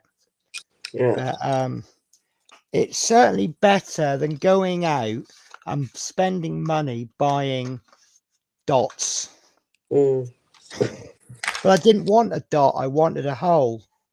But it just so happened that the dot came in useful. I could place it. And yeah, I was rather chuffed with that. Well, I've got it out. I'll show you this. So this Lancaster cockpit, it isn't great. I'll be absolutely honest with you. If I'd known it would have been this bad. Well, I don't know. On one hand, I'm thinking if I'd have known it was going to be this bad. It's not that it's this bad. There's so much work to do for £300 kit. So I'm tempted to say I wish I'd bought the Border Models version. But then on the other hand, I'm actually quite enjoying doing all the modifications. So this is the pilot's platform, which the pilot seat goes on. But it's 6mm too high. It's actually about that tall. And as a result, the pilot seat sits about there, which is a little bit high. By the time you've got the canopy on, now if you're building out of the box, it won't matter. But because I've got, look, I don't know if you can see how close the pilot seat is to the top of the canopy. So what I've had to do is I've had to remove 6mm, but I didn't remove it based on, see now Nigel's modelling bench did a comparison. He measured this platform and he's measured the Border Models platform, and the 6mm difference. What I've actually done is I've taken one of the ribs out and I've replaced the rib on the next level down, which is about 6mm. So I've had to replace that rib across there. I've had to remove, there's a rib going across there, which I've had to remove. I put that rib in across there, and I put another rib in there, and then I put the 4 smaller ribs. So this platform now sits lower. But before I did that, I had to remove it because it was attached to this. So I've had to cut it away, and I've had to cut a little bit down there. I've had to make sure it's flat. Now, the reason I haven't glued it back on yet is because when I put this in, obviously I need to make sure it's going to fit. So when I'm ready to put this floor in, I will actually place it in properly. I'll then place the other side on. Then I'll place the floor in. I'll make sure that floor goes in, and I'll actually glue this platform to the side wall of the Lancaster. Then I'll glue this floor in. Then I'll remove this, and then I'll know it's fitted properly. And then there are gaps because I'm not that great at cutting, but the gaps are quite minimal. And most of those gaps I might actually get away with flooding it with glue, or maybe a little bit of sprue goo, but we'll see. But yeah, there's on the one hand, I've done all right on that. I'm happy with what I've done.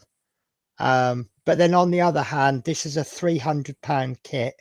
I shouldn't be having to do stuff like that on a £300 kit. You know, if you spend good money on a kit, you're expecting quality, aren't you? Yeah. Is that fair assessment? Would you agree with that, MP? He's so engrossed in his dry brushing, isn't he? Yeah. Bless him. We'll let him keep going with that. Right.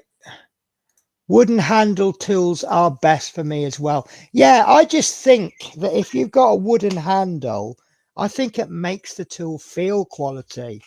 Even if the tool isn't quality, it just feels better. And if you feel like you've got a better tool, you kind of, even if it's not a good tool, you kid yourself into thinking it's better. Lord Peter Webster, when I get my new lathe, I will make a new handle for my saw. I'm not keen on plastic handles. I know exactly what you mean, Penny. Plus get loose in the hand easily when warm. So I don't know if this is of any use to anyone, and this only applies to people in the UK. There is a company called Lidl's, and they have this middle aisle that sells random stuff. If you go on YouTube, there's a song out there about Lidl's, and it sums it up perfectly by saying something like, I went into Lidl's for 4 pints of milk and I came out with a frog soup. Yeah. But they are selling more tools next week. It's either Thursday just gone or next Thursday. But one of the things that they've got is a lathe, and it's got a 60 centimeter working length. I've got a lathe somewhere, but it's a miniature one, and all I can really do is make little doorknobs for my hobby drawers. So if you fancy it, I think it's about 60 or 70 quid. I don't even know if that's cheap. So right, brilliant little tip for cutting circles, Penny. Yeah, no, I don't know where I got these from. I think I got them from the works or from Hobbycraft. I think I primarily got them for these little, I call them rubber paint brushes, but they're not paint brushes. But they're shaping tools. But yeah, this little tiny weeny one is just perfect. It's not sharp. It's so small it hardly hangs over the tip. I don't know if you can see that. So it's but don't bang it in. Don't just kind of work the pressure up. It worked for me anyway. Oh, we got to the end of chat. Brilliant. Right, so how's your paint then, Tasha? Is it nice and dry? Yeah. Right, so here's your challenge for today. Great. Tasha, you are knocking on the door of advanced techniques. Trying. Yeah, you know 2 advanced techniques already. You know almost as many advanced techniques as you know beginner techniques. So don't go, oh God. We all know you can do it. Right, so on one side of your cockpit, it really doesn't matter. But if you're going to follow the instructions to the actual letter, well, it doesn't matter because it says, but get one side of the cockpit and this has actually pushed it right in. That's how good it is. So what side of the cockpit have you got? I would suggest getting the side that you haven't painted, that you've already painted like previously, not the one you've just painted. Peter Webster, I'm going to bid you all good night now. Going to have a cuppa and toast before early night. Take care all till next time. Night LPW, take care. I actually got my coffee just before stream, which has gone cold. And I thought I was going to drink it quite quickly. So I got me kind of what's the worst that could happen as standby.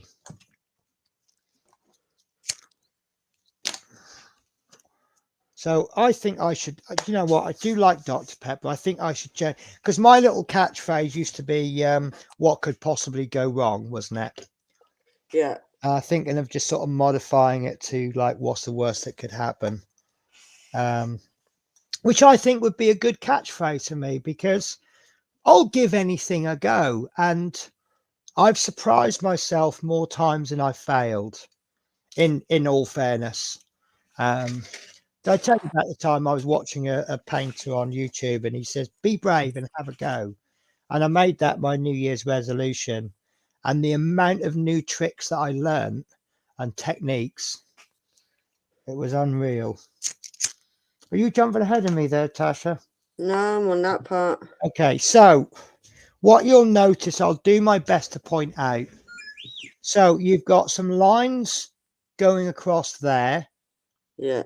Okay, so your cockpit wants to sit above the, sorry, they actually go all the way down to there. Okay, and the cockpit where the seat is actually wants to sit above that line. But at the same time, you've got a line there, and the back of the cockpit wants to sit below the line. Wow, that's awkward, isn't it? Not really. Now, also, you see there where the line is there, and the cockpit wants to sit above it. Yeah. You'll see then there's a little L shape there. It wants to go above this line, then below that one, and then it will come back up and go above that. It's get the front in first. You see this corner on the cockpit?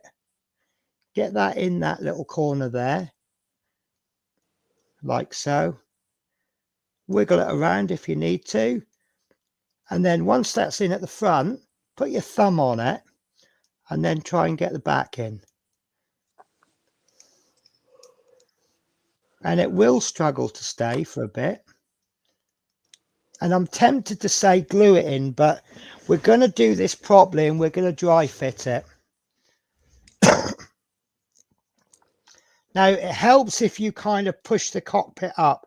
You see this panel bit at the front there? If you push that up into the cockpit, into the top of the fuselage, I think that helps. And then pull the bottom bit down. There is a little bit of fiddling to do.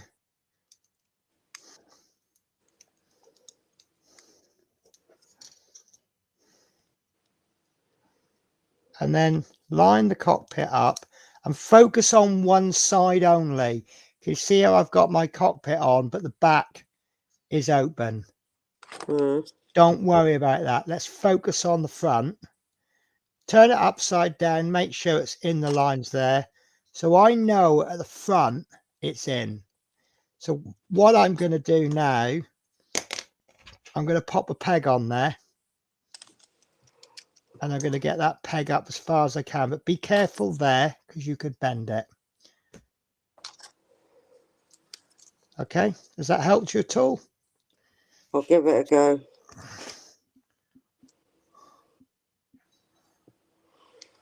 Something I can't do. Little history free. Oh, I'm so sorry, little history. I am so sorry I didn't see you there. How are you, Terry? I'm all right, mate. I am She's not sorry. She's not sorry. Honest. She left you there with the spiders.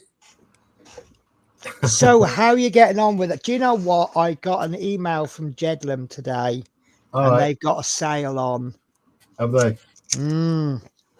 Stuka. Yeah. 74 quid. Stuka, bargain. Yeah, I know. I'm so tempted. quid But off. have you seen my stash of shame? But it's 150 quid on eBay. How much? 150 quid on eBay from scalpers. Wow. I can't do Not that. currently in production, so This is the thing, isn't it? See, I can remember a model with it was just so funny.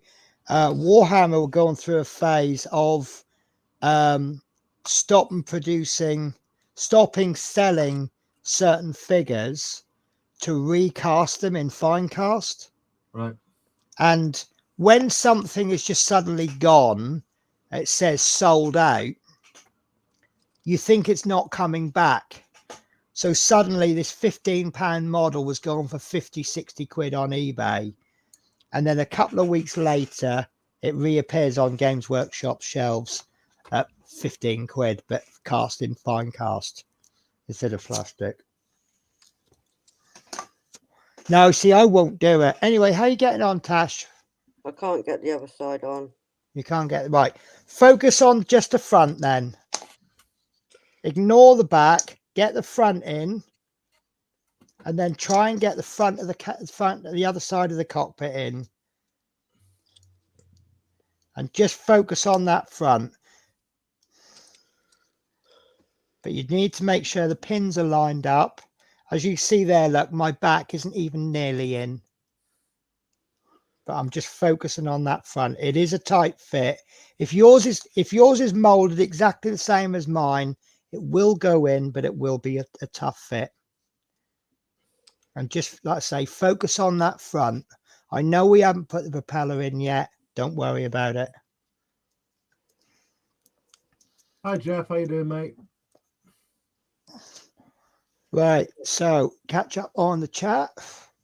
Night LPW. Freezing in this green room. Penny's pit stop. Terry's with the spiders. How do you know I don't dust my green room? I polish that every day, and I hoover up as well, don't I, Terry?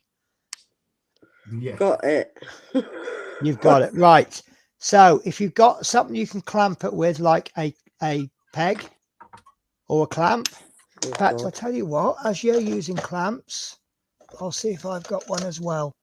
I've only got big, massive clamps that I got from. Oh, here we go.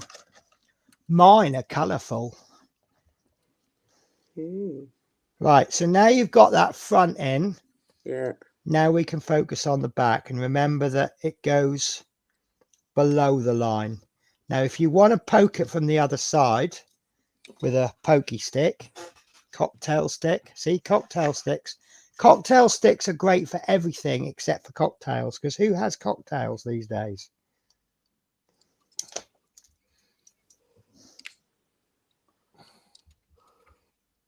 You can tell Terry's concentrating. He's got his tongue sticking out. It's lovely of you to join us, Terry, because it's nice to see you about.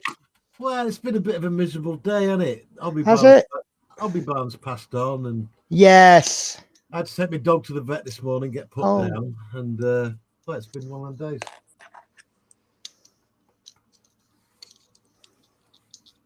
So I've got no Barney anymore, poor little fella. Oh, does that mean we're going to have to do a 2-minute silence now on my next screen?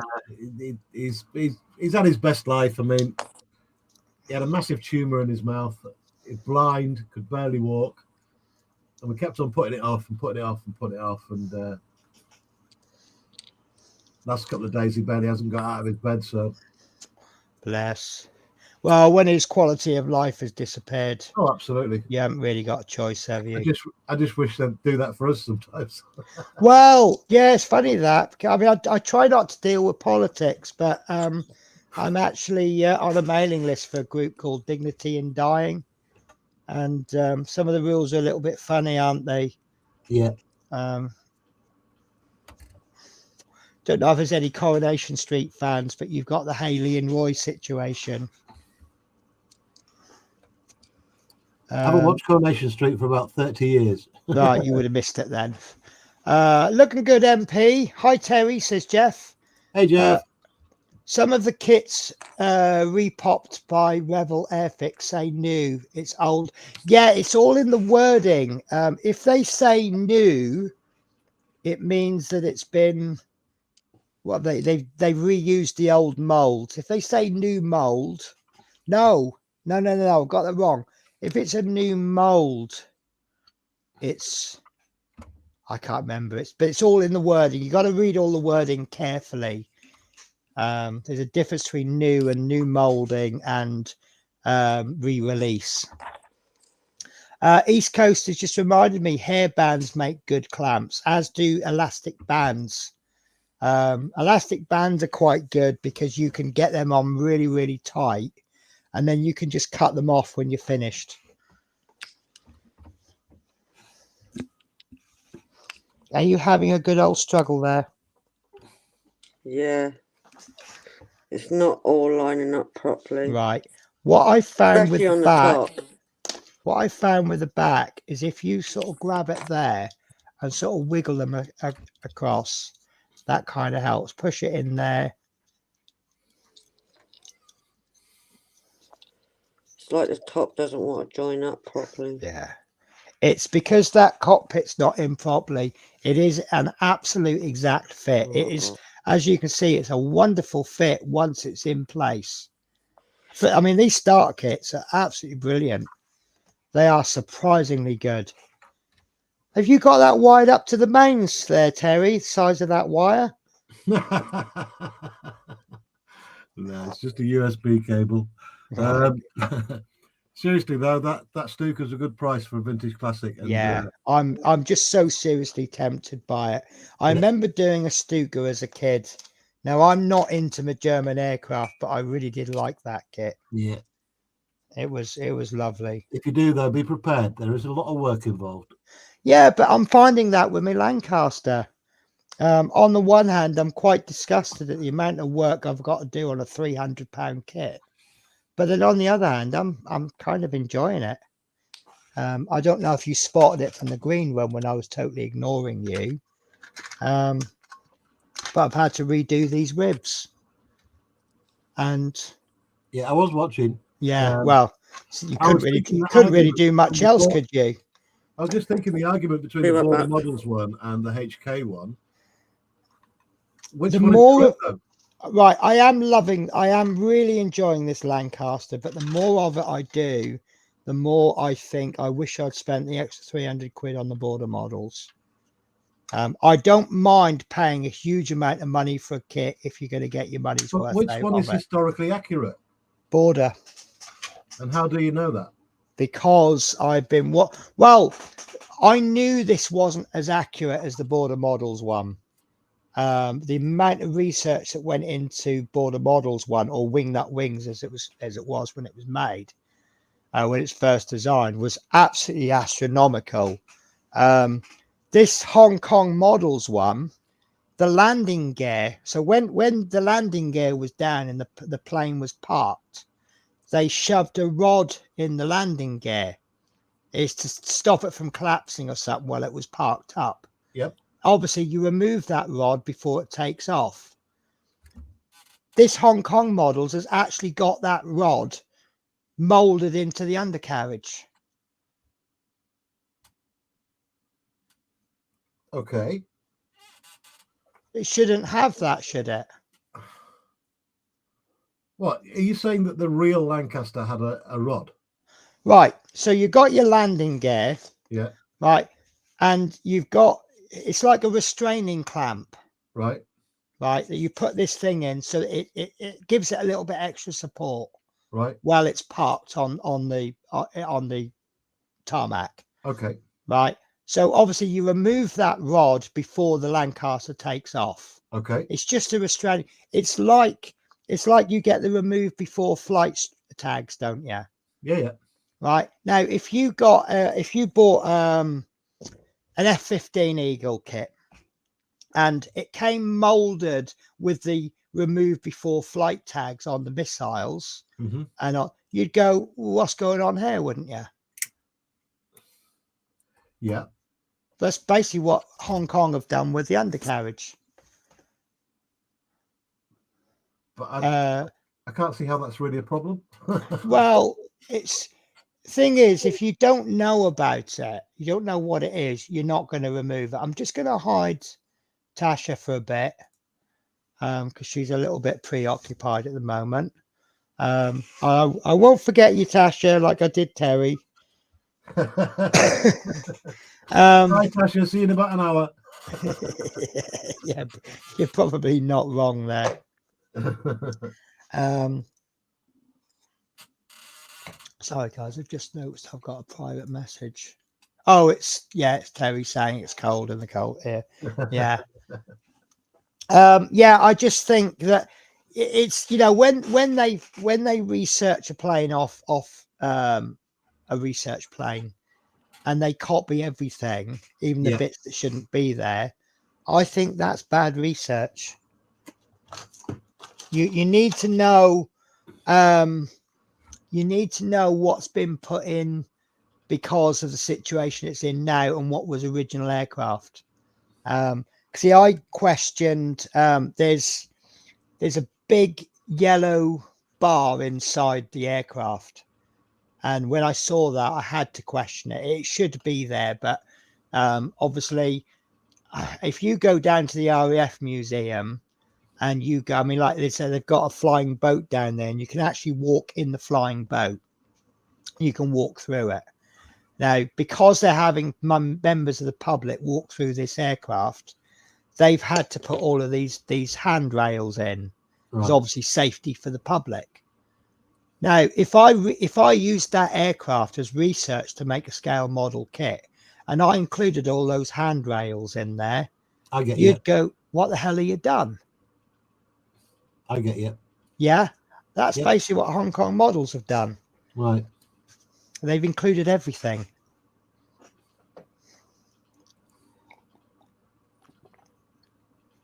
So, right, where are we up to? Yeah, so Crafty, Tasha's going to be back in a little bit. Her dinner maker has arrived. Jeff Light says, time for our dinner. Back a bit later if you're still streaming. Going to leave my device running. Thank you. I appreciate that because I'm really desperate for the hours, to be absolutely honest with you. I am getting close to, I don't know, what do I need more? Watch hours or subscribe? Well, I don't need the subscribers. No, you just did 4,000 watch hours. Yeah, I need 3,000. I'm just over 2,000, and then I can go super sub, super thanks, and bits and bobs like that. But I want to get monetized because then I won't rely on other people dipping in their pockets.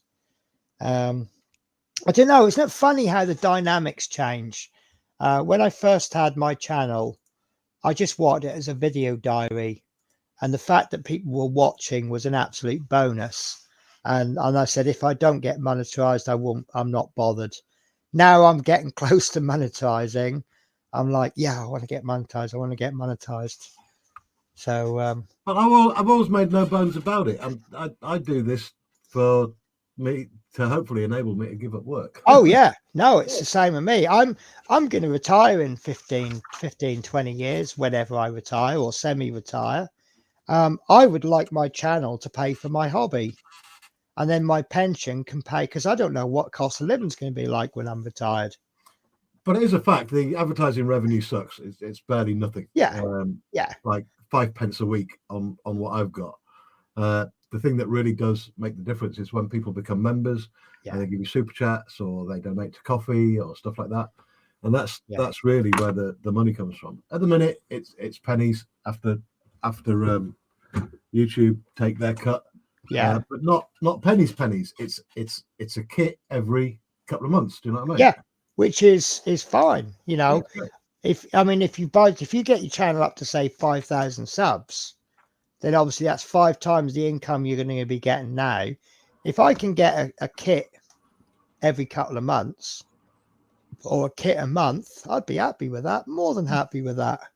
Because my plan now is that when I hit the right age, I'll draw my pension. I'll have a private pension, take my state pension. My house will be paid off.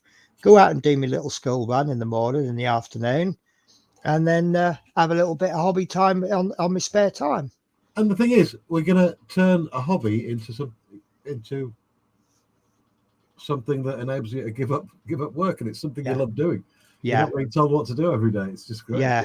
Yeah. The only problem with my job is I say about I want to keep working at my job as long as I can. Trouble with my job is it is health related. You know, I've been struggling with my back lately. I think I just pulled a muscle, but it's taken a long time to recover. If my back goes, that's no work for me. Oh, my dad had to pack in bus driving because of that exact thing. Yeah, that's the number one reason why bus drivers take early retirement is the backs. Yep. And yeah, it's just there's so much that can, you know, I'm kind of on a little bit of quite a fat one, but a bit of a knife edge. You know, I could have to retire at any time. So that's why I'm looking at doing another job. Once I get the money, once I can afford to earn less money, I did actually look at doing customer service for a very famous company that provides TV services, working from home 2 days a week and then 2 days in the office. And I thought that'll do me. Unfortunately, at the time, because they pay monthly and I'd lost my job. I'd been out of work for about 4 or 5 weeks. So I had no savings. And if I'd have taken the job, I've had to work a couple of weeks with no money. Then I'd have received 1 week's money, which would have had to last me a month. Right. When you're on monthly pay, you've got to kind of get into the system, haven't you? But when you first start, it's difficult. Oh, it took me a while to get used to it because I was Yeah. self-employed for so many years. Yeah. And all the money I got, it was pocket money. Once you've managed for a month and then you've got a full month's money, you should be managing. I know it's difficult for some people to manage. I'm pretty monthly. good at stuff like that, though. If I can't afford something, I don't buy it. If I struggle, Well, see, that's where I struggle because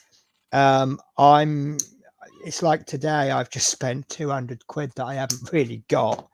I do tend to go, oh, shiny things, I'm having that. But the whole thing when I say to people, don't become a member on my channel because I feel guilty about taking money off people. Well, if I'd like to think that no one is buying membership if they can't afford it. Oh, no, it's just like, you know, and people get offended when I say it's like Scott. I'm sure I've Yeah. No, I know what you mean. You know, it's like, don't tell me how to spend my money. Yeah, exactly. If I think your channel is worth it, I'll spend the money. I mean, I'll be honest with you. There's been 1 or 2 of the monthly repayments. I've gone, oh, would have been a bit better if they just held off a day or two. Right, MP's going to say, I'm going to have dinner, Penny. See you later. Yeah, take care, MP. Thank you for joining us. Really did enjoy seeing that. Yeah, so like I'm my own worst enemy. I feel guilty about like plugging the memberships and that, but then again, I want this to become my career. So yeah, of course you do. Get used to it. But yeah, I mean, I don't think there's any shame in saying, right, this is what I've got on offer, because it's all voluntary. You're not holding a gun to anyone's head.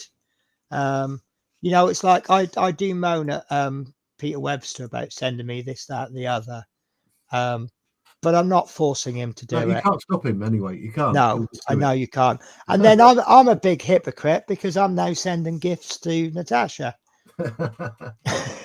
Yeah, we all love Natasha. Well, in all fairness to me, I mean, like I said, I don't know if you saw it at the beginning, but I'm just about to send her a pin vise and some drills. Oh, lovely.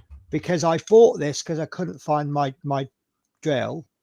And then I've just found my drill. So this is surplus to requirements. Oddly enough, these are micro box drill bits. Really, really good.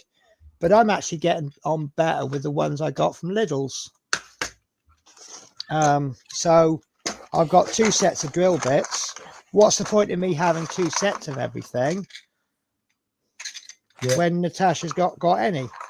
Your channel's going to get there, though, Penny. Don't worry. I mean, I know it will. The amount of content you're putting out. I mean, the amount of content we put out between us. Yeah, we've almost got 24-hour coverage. And I actually think that this Lancaster is going to make my channel go. because it's getting a bit of momentum, and looking at the comments that are coming in, people seem to be enjoying it. Oh yeah. But yeah, and it's really good because this Lancaster, I'm not putting content out because I want to get likes and views and things. I'm putting this content out because I'm enjoying doing it. I'm absolutely loving it, and it's so varied.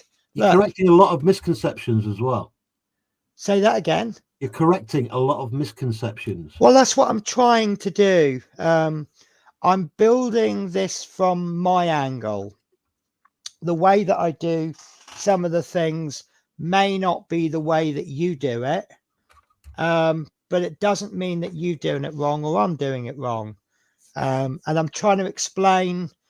So like when I did my first bit of cutting bits off the sprue, I kind of went through all the cleanup process, and then subsequent videos, I'm now saying, right, yeah, cut that off the sprue and clean it up. And then when I put the primer on, I'm explaining how I do the primer, how I paint. The last two videos that I've just filmed, I'm going to show you this because I love showing it because I'm really, really, really chuffed with this. So this is my Guy Gibson figure. Yeah. And I've put the oil washers on today, and I'm just waiting for it to dry properly. So you see how that detail's starting to pop. You don't go full screen on that, Penny? Yeah, love to.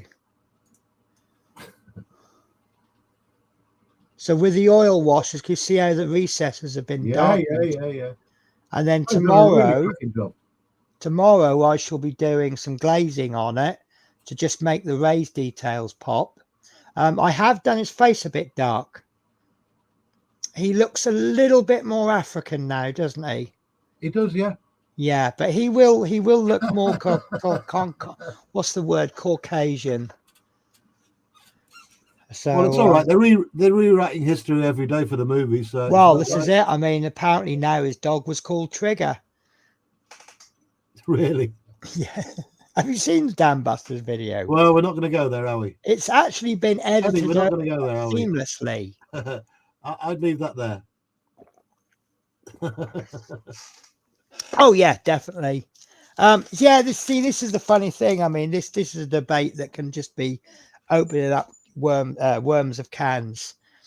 Hello, if you want to join us, come and join us then. Don't sit there rubbing my legs. Come on then. Is that your pussy? Yeah, it's my little pussy. I think she's fat. I think she's getting big. Sideways. She's been doing the growing up thing, but now I think she's doing the growing out. And you are heavier. Does this let you stream it to your own channel, Penny? Yes, this is mine and Natasha's channel going to. Unfortunately, I use Melon. Well, I say unfortunately, I like Melon. But it doesn't have that option for people to stream to their own channels like you have with StreamYard. There seems to be a real lag on the chat as well. What's that? Seems to be very laggy on the chat. Yeah, it's about a 4 or 5 second delay. You know it's too early for bed, don't you? Oh, that's so dangerous having your cat on your workbench. Oh my God. I have to just, yeah, well, it's dangerous for her because she likes drinking paint water. Right, you can jump down there. I think I confuse them because in the mornings when I'm trying to do some filming, they jump up on the table and I just put them back down again because I'm filming. And then in the afternoon, I'm like, come up on the table then if you want. And they're like, really? Really? Are you sure? Right. Purdy cat. Oh, we have Natasha back. Yeah. How you getting on, Tash? I had carers, so I had to dash off quickly. That's all right. It's fine. We kind of expect it, don't we? Yeah, I can't help the timings they come, to be honest. No, it's fine. Listen, I've done house caring before, and I know how difficult it is to get an absolute spot-on routine. Yeah. You know, you might get someone at 7 o'clock, and that's your aim, is to get there at 7. Something happens on your previous appointment. And next Yeah. thing you know, you're half an hour late, and you've only got to lose 5 minutes in an appointment. And then True. when you get someone towards the end of their run, they're now an hour late, aren't they? Yeah. So no, they come when they come. They'll get no issues off me for it. It is obviously unfortunate they come while we're streaming, but how long are they there for? 5-10 minutes? Yeah, 10 minutes ish. And me and Terry have just been having a wonderful chat, trying desperately to avoid politics, haven't we, Terry? It's difficult, isn't it, these days? It is, isn't it? I think we'd rather talk about football. No. Right. So are you still struggling and fiddling? No, I think I worked out why it looks like it's not connecting at the back. I think I can see a bit of the green come out at the top of it. Actually, I've found a way that you won't need to take it apart, because this is only the dry fit. Because now that you're a proud owner of Tamiya Extra Thin, Yeah. I think, right, Missy, I really do regret getting you on the table now, because now I've got you up, I can't get you down again, can I? Look at her lovely fur. It's tuna day today. Oh. They get tuna at the weekends. I was giving them tuna every day, but the vet said no. Tuna's very fatty and Shadow is a big boy. So now they only get it once a week. Well, they get half a can on a Saturday and the other half a can on a Sunday. Yeah. So we've got highs going on. Night MP, take care. Night East Coast. Evening all. Hi Phil. Hi East Coast. Hi, Phil. Right. So I haven't figured out. Do you know what? Actually saying that, it's such a snug fit. If we didn't glue it in at all, I don't think it'd cause a problem. Right. So I've got a tricky thing for you now. Oh, lovely. Right. See that clamp at the front? Yeah. We need to move that back as far as we can without What do you getting mean? knocked by the cat. No, that's my airbrush cleaner you've knocked over, Missy. Go and hustle Shadow. Because what we're going to do, we want to open that front up a bit. Right, okay, I'll We do can my get the best to move propeller it in. backwards. And then once that propeller's in, we can then move that clamp back down. I'm not going to use that clamp because I don't like it.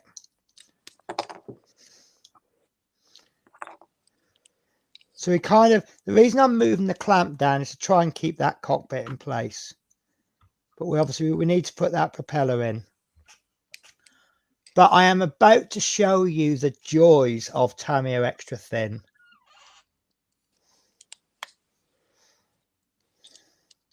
Magic fluid. It is magic fluid. It's the capillary action, isn't it, that makes it so good. Right, now normally anything with flat panels like the tail on this, I would actually glue with something like Tamiya cement, or in your case, poly cement. The wings, I'd probably use it, but I think we'll get away with this. So is everything in place for you yet, Tasha? I'm actually pleased with that propeller, to be honest with you. Mine's stiff moving, but it's moving. If it moves, to be honest with you, if it doesn't move, it's not the end of the world. I don't really understand why modelers get so excited about a moving propeller. Moving part. Well, hey. Right. So we are now going to, well, let's do the cockpit last. So we're going to glue the fuselage together. Now, what you're ideally looking for is that every piece of the fuselage is touching. So don't know if you can see that. It's made worse by the paint, but there's a tiny gap there. Yeah, mine's made worse by the paint. You can get extra clamps in, then great, because that's going to hold that together. Right, now I've worked out on mine, I need a total of 4 clamps to get every single seam closed. If you do end up with a little gap, we can fill it, but I want to try and avoid that on this model. and deal with filling seams in another time. But there is another way, which is to glue part of the fuselage, wait for that to dry, and then move on to the next bit. But saying that, yeah, there we go. So that's how I've clamped mine, to make sure that every single bit that should be touching is touching. If you don't clamp the tail, you're going to get a little bit there. So if you can get one in from behind there.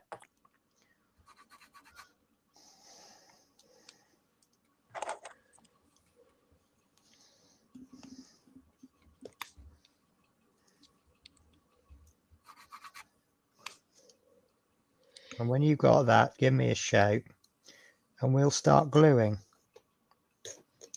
No, I can't get one in there. So I just keep trying. Keeps just coming off. Okay. Well, if all you can manage is one at the front, one at the back, so you end up with that, we can work with that. You've got an email. Oh, school minibus driver in London. Because I really want to travel to London every day to drive a school bus, don't I? Someone's lost a dog and someone's giving away something for free. That's my emails that have just come in. Can I just leave it like that? Well, look. It's done. As long as the back is closed up, because that's where I'm going to recommend we start. Right, okay. Okay, so get your tummy extra thin. Yeah. And then you see where the back bit is there. I'm going to run some glue down there. Now, you don't need to paint it on. Right, all you actually need to do is just do. Remember, I said to just knock the tip of the off. Yeah. Do that, and then just pop in a little dot every centimeter or so. You don't need to paint it in. Right, and just do that one section. Yeah. Some people will put glue all around all the sections, then put it in. I like to do it section by section. Okay. And then I'm going to move that clamp around. And I'm going to get a little bit in there. Like so. Don't worry about getting glue on the outside. Okay. As long as you get it over the join, and that glue will run in. And like I say, you don't need to paint it all on. Right, and just work your way to there. That's all you need to do for now. Okay. I'm just trying to find the next bit to put it in. Right. If you take the clamp off the front, will it still hold together? Like mine has? No. Mine will come apart. It's popping apart, is it? Okay, right. Yeah. So, okay. So if you can take the clamp off, but hold it like this. Cool, you've got that well and truly clamped. Yeah, because there's too many gaps. So I'm going to tell you something daft that you probably already realised. If part of your clamping, like you've done there, if you get two clamps the same, like say, for example, I'm clamping it there and there. If you position those clamps the same way, you've made a stand for it. Yeah, that's why I've done it. Yeah, it's probably didn't need to mention that, but right. So we've got the back glued. Right, if we could get a little bit of glue in there and get it clamped. So what I'm going to suggest, if that spring's open for you at the front, just hold it, get some glue in there, and then reclamp it at the front. Okay. Every single plane that you do is going to be slightly different in the way it behaves. It depends on the shape of the fuselage, how tight the fit is, what pieces are going inside, because that cockpit's trying to push it open. But Yeah. obviously, if we can get some glue in there, that glue is helping us. It's a clamp, isn't it? It's holding it together. Okay, so when we do the front, we're just going to get a couple of drops on there, and then I can reclamp that front. Make sure that is. See, I like my rubber pegs. Okay, now if that is all we do tonight, that's fine, because we can deal with the rest another time. What I'd also suggest is running some glue on the bottom of the cockpit underneath, so you're not going to see it. The cockpit, right See underneath where the bottom it, of the cockpit is. If you turn it upside down, you've got the cockpit there. If you turn it upside down, where the cockpit is sitting in those little supports, we can run some glue in there, and that will stick the cockpit to the fuselage. That will also help hold it together. I just can't see how you can get any glue on the back of the cockpit, so we're probably just going to have to leave that. So if we now run some glue down the middle there, that will get that bottom bit done.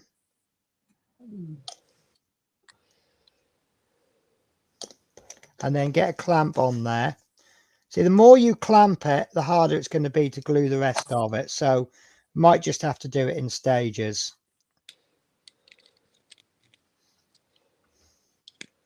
But if you're keeping it clamped, you're going to have less work on those seam lines. Okay? Yeah. Right, so now remove the clamp from the tail and see if it's still holding together. I will in a second.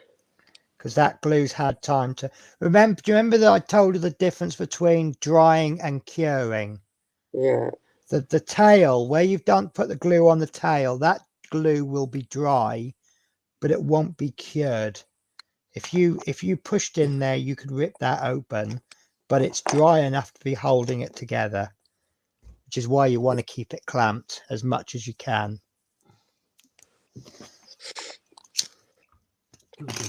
Top tips there, Penny. Thank you. I'm also noticing, I don't know if it's just Natasha or if it's everyone, as I said to her, some of the tips I'll be telling her over and over and over, because it comes up in, clean up, sanding, clamping, they'll come up a lot. The dry brushing tip won't come up necessarily in every build. Well, it'll come up in a lot, but. Right, so how's your tail? I'm just trying to clamp apart. That's fine, because what I'm noticing with mine is if I take the clamp off the tail, this top bit is starting to come open a little bit. Which is that's quite, what I'm getting. Yeah, which is actually what I want. Because if I take the clamp off, it opens up that gap. I can then run some glue in there like this. Yeah. Remember, you don't have to run it down. Then I shall reapply the clamp, which then closes that gap with the wet glue in. Yeah? Yeah. And I want a different peg. It's always good to get different pegs and clamps, and I find these closed pegs are probably the best. Actually saying that, this clamp is best. There you go. And the only bit that we haven't glued so far is the top of the nose. But because we've recently done this bit, actually saying, look how well that's held. So when you've done that bit down there, I've actually got a bit of a gap, and I think I'm going to be stuck with that bit of gap. I might be stuck with one on here as well. So okay, if you're stuck with a bit of gap, we'll have to deal with it. But obviously, the tighter you can clamp this, the less work we're going to have to do later on. These are really good kits, actually. There's not a lot we're going to have to do with it. Right. It's the first thing people try. Turn on display. So if it didn't turn, it would be snap. I suppose, yeah. Yeah. Because that's the thing, isn't it? People are going to pick, you know, personally, I think it's very rude to touch someone else's model. Yeah. But someone, yeah, if someone saw this, they'll pick it up and the first thing they'll do is this. And then they'll say, oh, I've just snapped your propeller. My response would be, well, why the hell did you pick it up for? We used to have a saying in the motorbike rallies. It's rude to ask, it's rude to sit on someone's motorbike. And it's also rude to ask to sit on someone's motorbike. The actual correct procedure is to get into a conversation with someone about their motorbike. And if they like you, they'll go, yeah, have a sit on it if you want. Yeah. Right. How you getting on, Tasha? Yeah, I just have to deal with a bit slight of a gap. That's all right. Take your time. You know, we may not always have the same issues. You know, if mine goes together better, it doesn't always mean I'm a better modeler than you. It just means I've had a bit more luck than you. Also depends on how tight your clamps are. But I always find myself rearranging the clamps as I'm going. Well, that pingo. Pingu! Yeah, I did a pingu.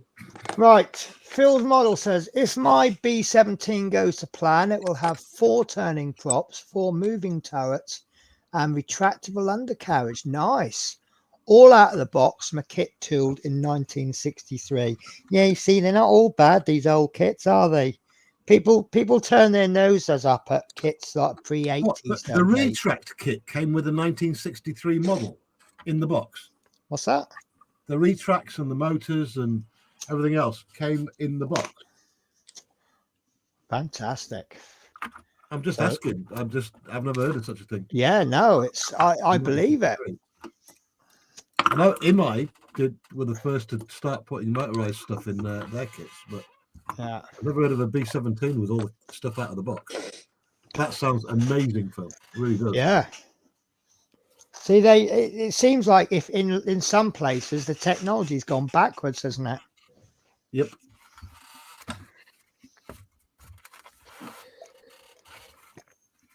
So I've got to ask this. It sounds like I'm taking the mickey, but I'm not. Are we still having fun, Natasha? Yeah. As I say, it sounds like I'm taking the mickey, but this can be a frustrating hobby at times. Well, I'm going to have a gap anyway, no matter what. Okay, well, we'll deal with the gap then. I can feel Natasha's concentration from here. Can you?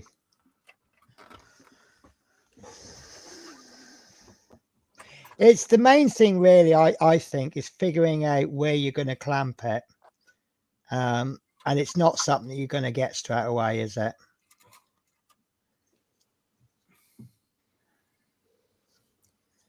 It's now or never. Right. Oh, look, you've got your top bit exposed. So that's the last bit that we need to glue. It's just along there, Natasha. But don't go further than about there. This is one of the drawbacks for this glue.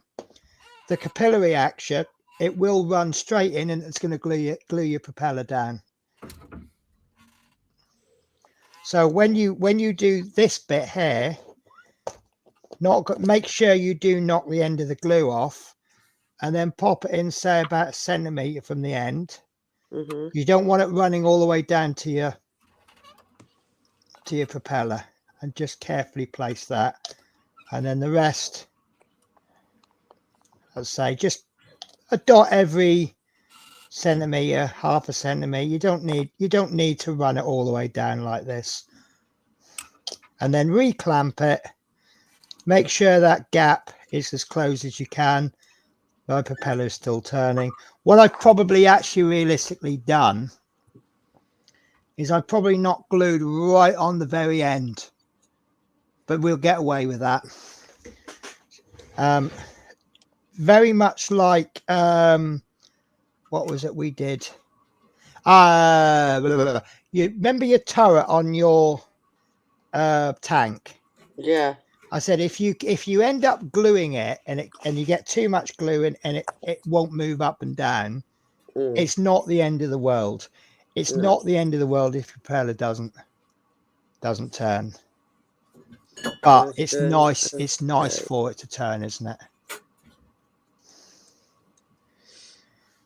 And then once that's clamped up, you can't do anything with that for overnight at least, because you need to give that glue a chance to cure.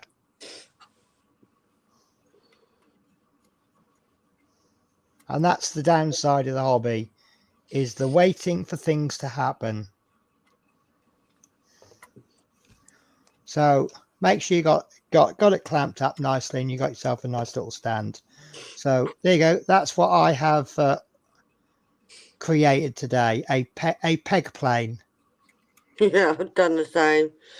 My propeller's not touching the thing, but God knows where I'm going to put it if I need this table tomorrow. Well, if you peg it like this, you know, you can move it anywhere you want. Yeah, true. Put it on top of the TV, and then you could admire it while you're watching your next episode of Friends or whatever you watch. Do you watch? I never thought about putting it on top of that. Are you into TV at all? I watch a lot of TV. Do you? It's I'm really surprised at you watching TV, the amount of time you stream. Where do you find the time? Oh, my TV's always on. It's in the background, but no volume because I'm on stream. Yeah. East Coast says treat yourself to some Vallejo putty tash. Can fill small gaps and wipes off a wet cotton bud.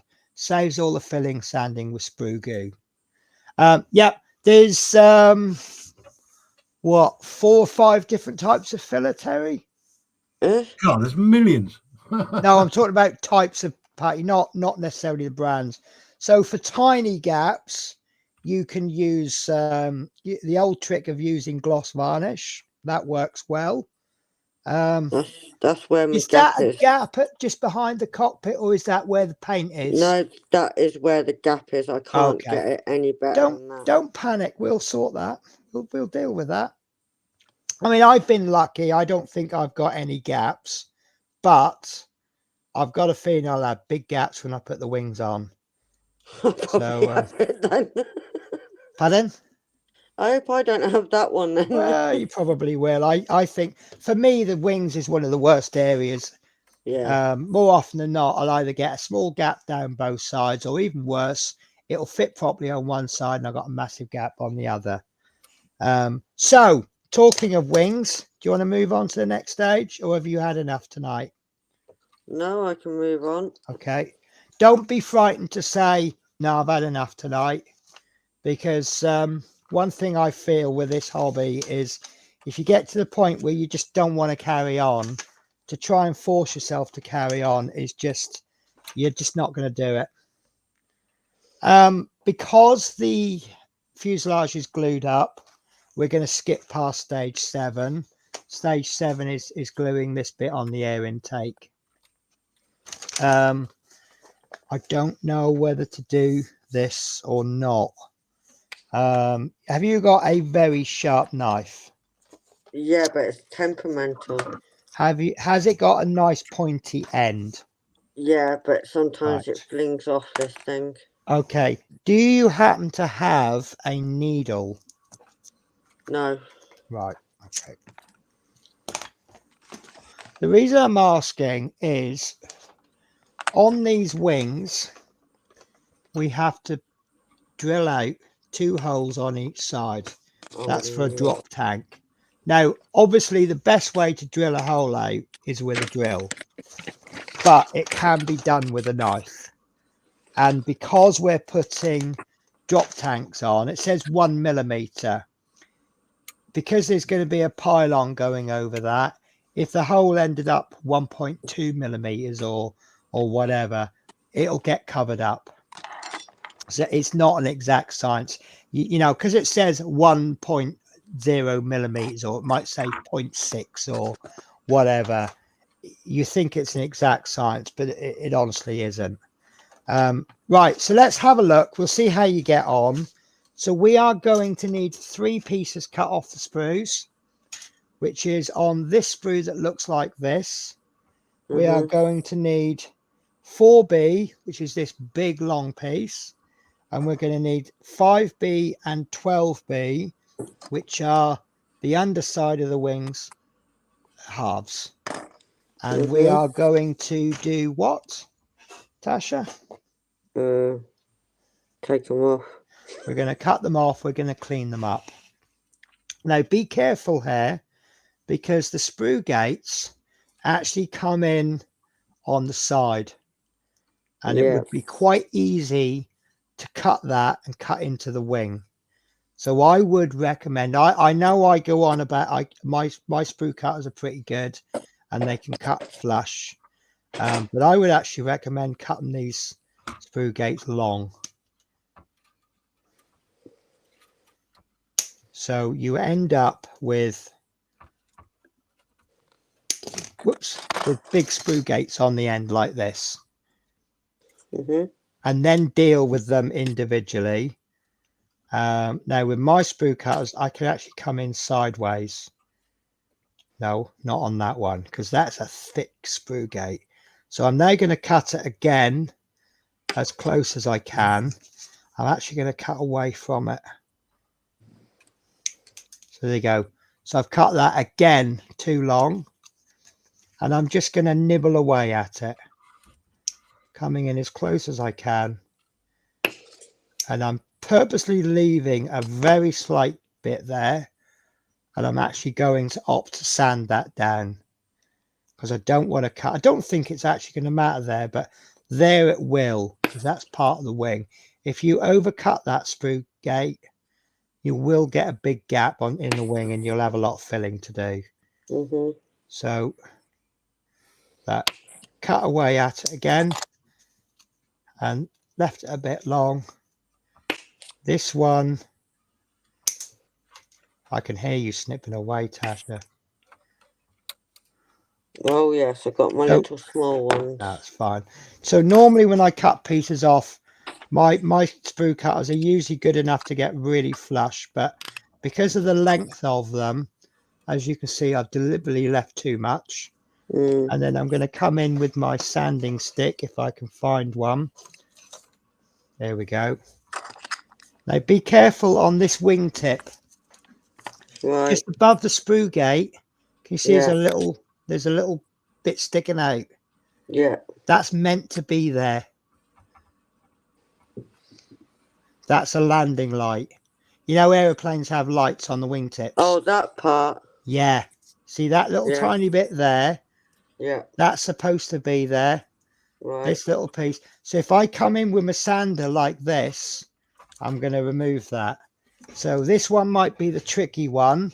So it might be a good idea for me to trim that with a knife. Now, if you are going to trim it with a knife, don't go parallel to the wing. Move the blade out a bit. I'm exaggerating here, but if you have the blade like this, right, if you should slip, you're going to be cutting away from the wing. If you have it like that and you push too hard, you're going to slice the wing. So using the tip of the knife, we can just chip away at that. Now, I shouldn't be telling you to cut like this, because I'm cutting towards myself. But let's be honest, we all do it, don't we, Terry? Yep. We tell you not to cut like this, but we do it ourselves. Right, there we go. So I've cut us, well, there's a little bit there. Am I still on camera? And then what I'll do is I'll just finish that off carefully. It's just this one is difficult because I don't want to remove that landing light, which we won't be painting anyway because we haven't been given the colours for it. This is one of the joys of having done lots of kits. You'll have built your paint collection up. just like you did with the silver. Mm. This kit didn't come with the silver, but because you had that little part of gunmetal left over from the previous kit, you're now in a position to go, yeah, I just want to do this. I just want to make it better by doing this. Yeah. So that's that wingtip done for me. Now, obviously, all the other sprue gates, I can just get in there and sand because there's no bits. There you go. This is the correct way to cut. Always cut away from yourself. That way, if you slip, you won't dig yourself in with the blade. Okay, and this one I'm just going to go straight in with a sander. Okay, probably should have done the big wing first, because then once we do this, we can then go in and do the dry fit. So are you comfortable doing that, Tasha? Yeah. Good. It isn't anything you haven't done before.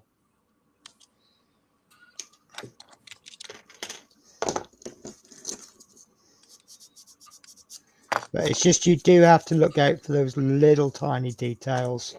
The good kits will put really loads of really small detail in. And if you're not careful, you'll just file it all away. And you're like, oh, why doesn't it fit? Or why hasn't it got this? Later on in instructions, they might say, and now paint the wing light. And you'll go, what wing light? This bit there, I'm finding easier to deal with that with a knife and just rounding it. If you had rounded sanding sticks, then obviously you could get in there. And I want to do a dry fit on the wing, on the fuselage, but I can't because I'm still waiting for mine to dry. So I got a feeling I'm a bit faster than you, but there's the first two pieces of wing. Oh, look at that for fit for a starter kit. They really are quite amazing, those starter kits. They are absolutely brilliant for the amount of. See, this one, right? Cheap old starter set. You're expecting a pile of poo for less than a tenner, and it's absolutely brilliant. And yet, sitting not half a meter away from me is a £300 kit that isn't half as good as this. Maybe we should be writing letters to Airfix out. Airfix, would you mind doing a 1:24 scale, sorry, 1:32 scale Lancaster, please? I have a funny feeling that'd be a lot of begging. Yeah. Well, I'm still waiting for this 1:24 scale one that they keep promising us every April.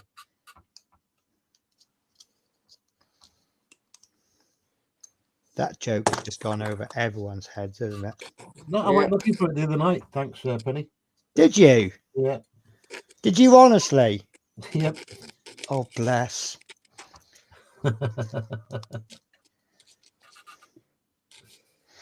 Now, when you dry fit this half wing, there's a little locating peg there. Probably be best to put that in first and then fit the rest around it, because I just struggled.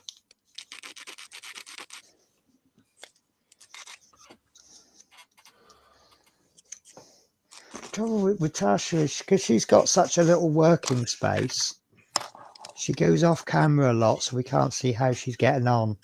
Yeah, it's the way I can only do. Oh, it's just the way it is. That's just the way it is. That's Jep. Right, welcome back, Teresa. Thank you, Teresa. East Coast. And Mike, welcome Hi, back. Smith Speeds. Missed you up there. Hi, East Coast. We're back, and you're still live. Fantastic. Hi, Phil's model making.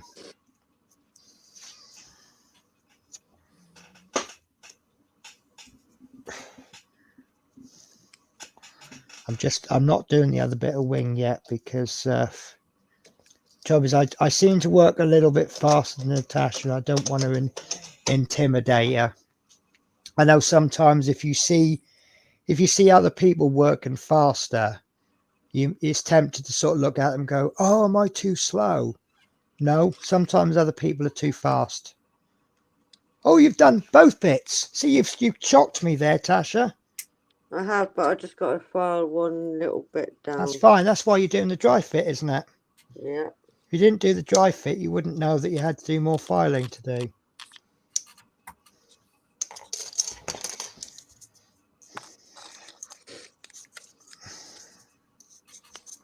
Tell you what, I really love this kit for what it is. Well, I love this kit.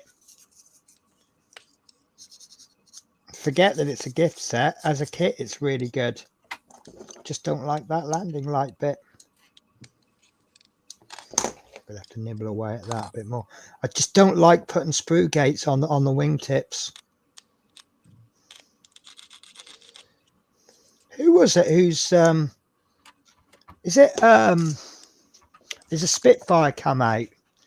I forget who it's made by, but what they've done is the sprue gates come in over and then they go on top of the wing half.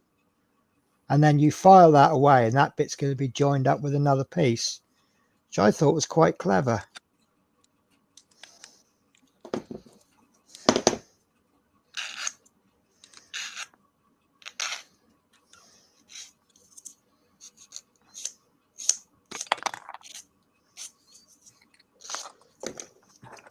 Nice. Don't forget to use your fingertip.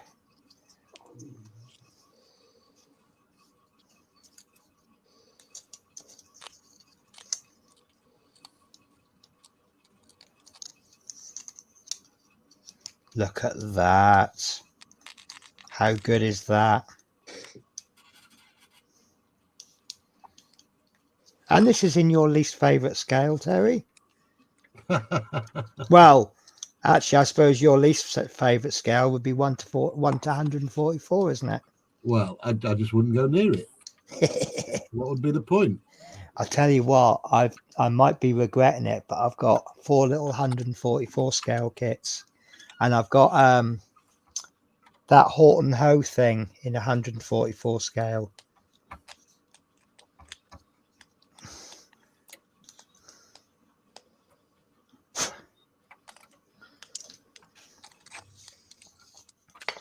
Right, tell me when you have the perfect fit, Tasha. Will do.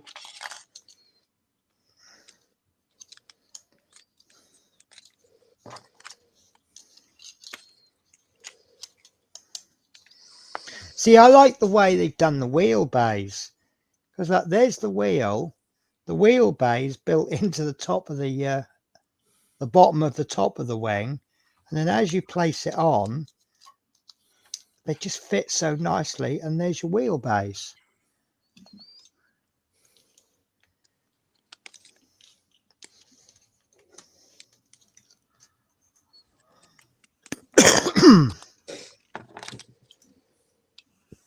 Oh, I think I've turned my heating up. Actually, I'm gonna be really brave. I'm gonna go and turn the central heating on. I know. I'm just showing off now, aren't I? Yeah.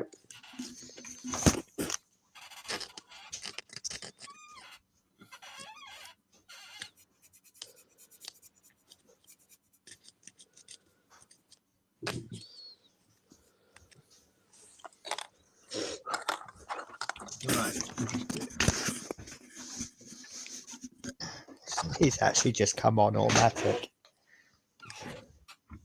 It was a good joke came out when remember when petrol prices were really, really high, and it was a good joke come out. It said, I've just seen some woman put £10 of fuel in her car.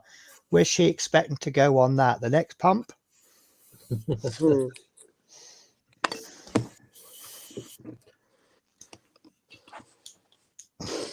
I remember those days. You could take your car into the petrol station. You could put £5 in the tank, and you wouldn't be back for a week.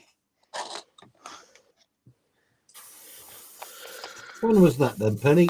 Oh, that was back in the day. That was.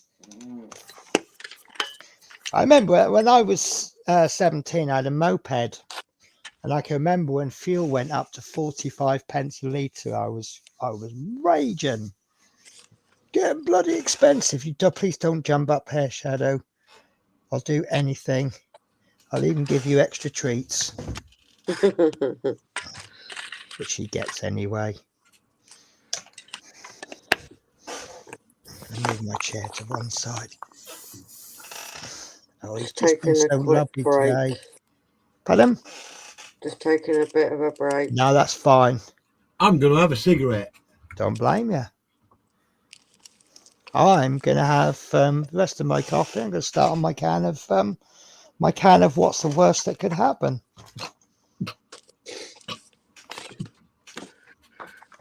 Have you ever noticed we take steps to try not to advertise on our channel, but we actually do so much of it, don't we?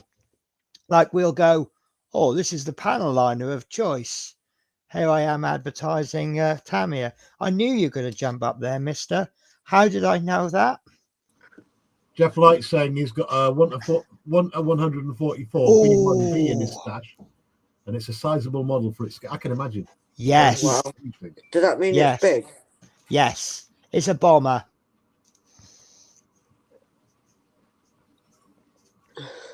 Well, the plane that we're doing in 1:72 scale, which is twice as big as 144 scale, this could probably land on the wing of the ever B1 in 1:144 scale. Oh, so ours is bigger then. Yay.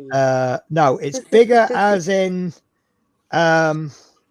if this was 144 scale, the wings would be this wide instead of this wide. It's smaller. Do you remember when I explained the bigger number is how many you could fit across? So if you made 72 of these models and then lined them up side by side, they would be the same width as an actual Mustang. Right. With the B1, he'd have to make 144 of them and line them up, and they would be the same width as a real B1. Yeah, that's where I get confused on the. No, it's fine. Because you think bigger the number, the bigger the plane, wouldn't you? Yeah, that's how I think. Yeah, but it's actually the opposite. Right, so the bigger the number, the smaller it is. Yes. Okay, got you now. Shadow, I'm in a grump with you now because I've got cat hair all over my wings. I'll be right back. That's all right. It's Mickey. Oh, bless. Are they calling for you? Yeah. Oh, when I'm calling you. Lord, Benny. I know I'm a terrible singer, but it doesn't stop me from trying. When I'm in the shower, in my head, who's that woman that did that song with Freddie Mercury, Barcelona? Oh, I know exactly who you're on about, but I can't. You know who I'm on about. That's who I think I am when I'm in the shower.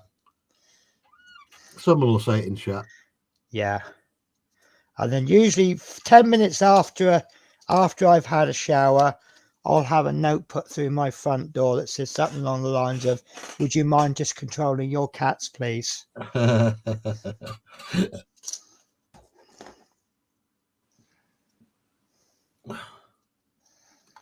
The worst thing about putting lights and motors into things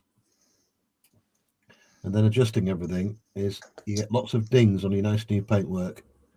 Yes. Yes. Well, I've got that to come on the Lancaster if the parts ever arrive. That's the problem with Montserrat Cabal. That's always the problem with a massive kit. You're moving it about a lot to do stuff. Yeah. Well, one of the tips I heard about the Lancaster is as soon as you painted the... Phil's got it, by the way, Montserrat Cabal. Yeah. Yeah, one of the tips that I heard about the Lancaster is as soon as you primed it, get some matte varnish on it, because it's just absolutely impossible to not, because the length of it, it's impossible to not get dings on it. So get that primer down, get the primer protected.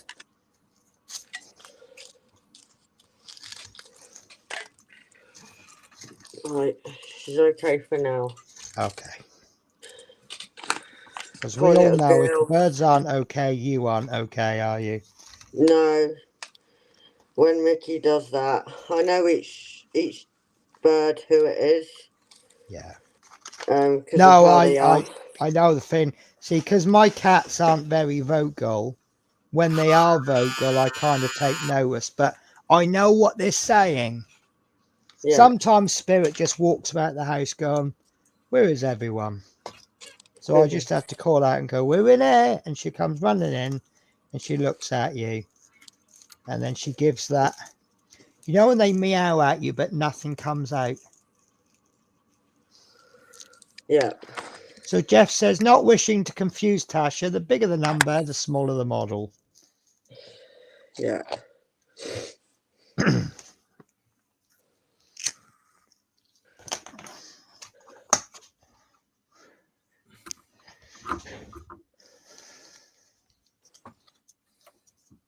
God, his hairs get everywhere. Someone is getting a damn good brushing tomorrow. I wonder who that could be. Well, be both of them. Mm. Because you can't sort of traumatize one without the other, can you? No. I'm trying to see if I can get them in the shower. That'll be a fun day. Yeah. Well, see, what I've started doing, Spirit keeps jumping in the bath. She's got a thing about the bath. And even Shadow, he started getting in the bath and lying down in it. Which is like really weird. But what I tried the other day with Spirit is I don't want to sort of traumatize her, but I'm like, she just play all day in the bath if she could let her. So I ran the tap. And she wasn't overly bothered. She didn't like being in the water, you know, as it came up the bath. She did the old shaky the paw thing. But she's like, she didn't run off. So I wonder if I could, because last time when I had a bath, she, I'm not saying I don't bathe and I don't shower. I just don't bath very often. It's more of a luxury for me. But I do shower. Trust me, honest. So I'm in the bath and I had both cats on the side of the bath, sniffing and playing with the bubbles. So I wonder if I could get them into the bath. But if you do it too quickly and too suddenly, you could traumatize them and put them Got off to do it. it slowly. But I mean, I've got Spirit wet before, and she don't seem overly bothered. She's just like, her attitude seems to be, this is a mild inconvenience. Yeah. Right. So are your can't glue the wings. So are your wings fitting together? Yeah. Right. Oh, excuse me. Are you ready for some fun? No. Right. So I am going to just do a bit of panel lining on mine because there's lots of little holes in the bottom of this wing and we're going to have to drill some out. I don't want you to get the wrong ones. So ignore what I'm doing for now.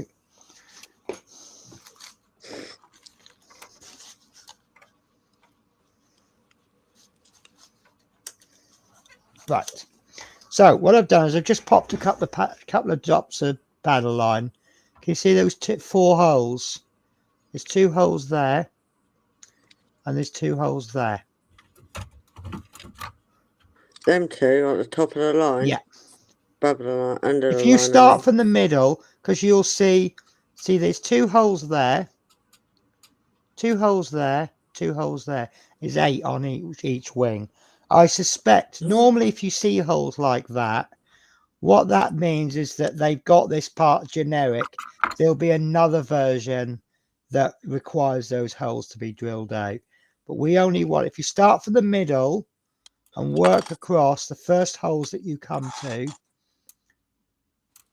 So is it them 3 on each side? 2. 2. 2 holes. So you've got 2 holes there. So you've got 6 holes. Right, tell you what, bear with me a sec. Because I can't see properly, that's No, all, it's sorry. fine. It's okay. It's okay. Right.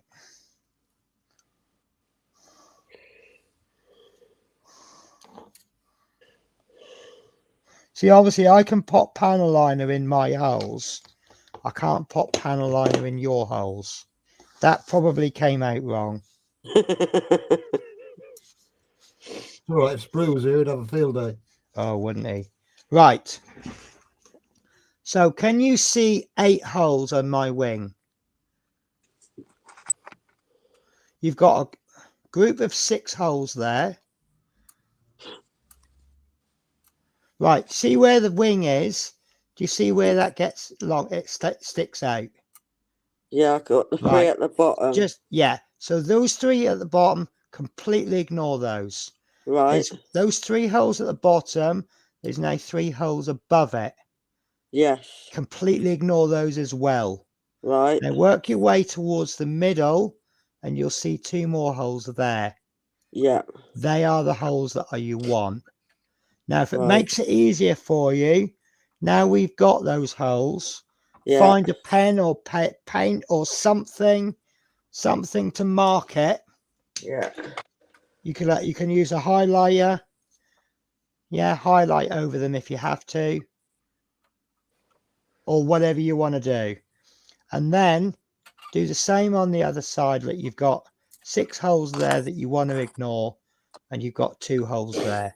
I say, if it makes it easier to mark them, whatever you want to do. This is the inside of the wing, so you won't see this once it's all glued up. Okay. Okay. Mm-hmm. But that's the 4 holes you need to drill out. Now, the problem we have, do you want me to show you drilling before I show you what to do, or do you want to do it after? I'll watch you. Right, so drilling out a hole. Yeah. The drill that you are going to own is currently in a box on my desk, which will be sent to you on Wednesday. Yeah. Right, so I can only show you, but what we're going to do, so the instruction says 1.0 millimeter hole. Okay. Yeah. So obviously we need to find a 1 millimeter drill bit, which is, for me, let me just check, because right, that's this one. Yeah. Right, for you it will be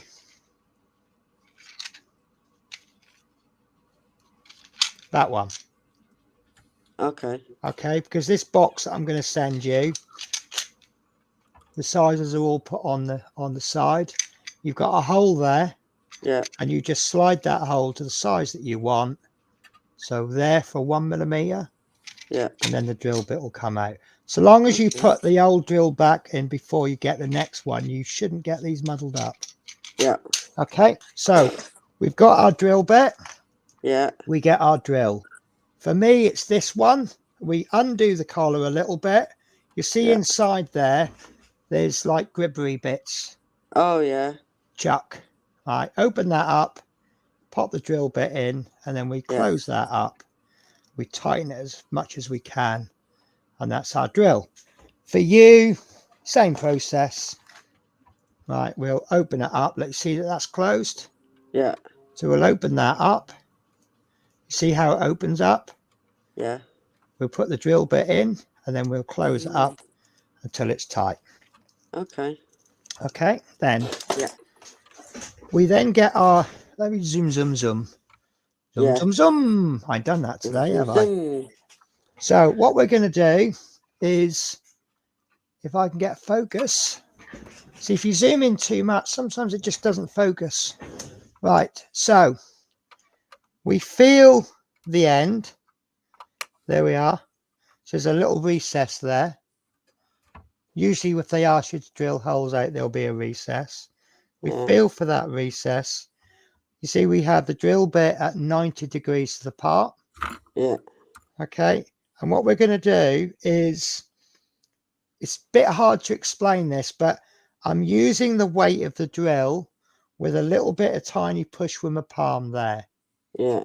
Okay. And what I'm going to do is gently drill that out, not applying an awful lot of pressure. And what you'll start to see, if I ever get focus, Can you see plastic shavings are starting to come up that drill bit? Yeah. Right. So we just keep doing that. Okay. And this is a bit thicker than I thought it was. Eventually that drill will go through. Right. Now what we do is we're kind of pulling back on the drill. Yeah. And we're holding it. Didn't mean to do that. Right. So that we're not making a screw thread. Then what we do, see, we've got this lovely hole on one side. Yeah. We then go in from the other side.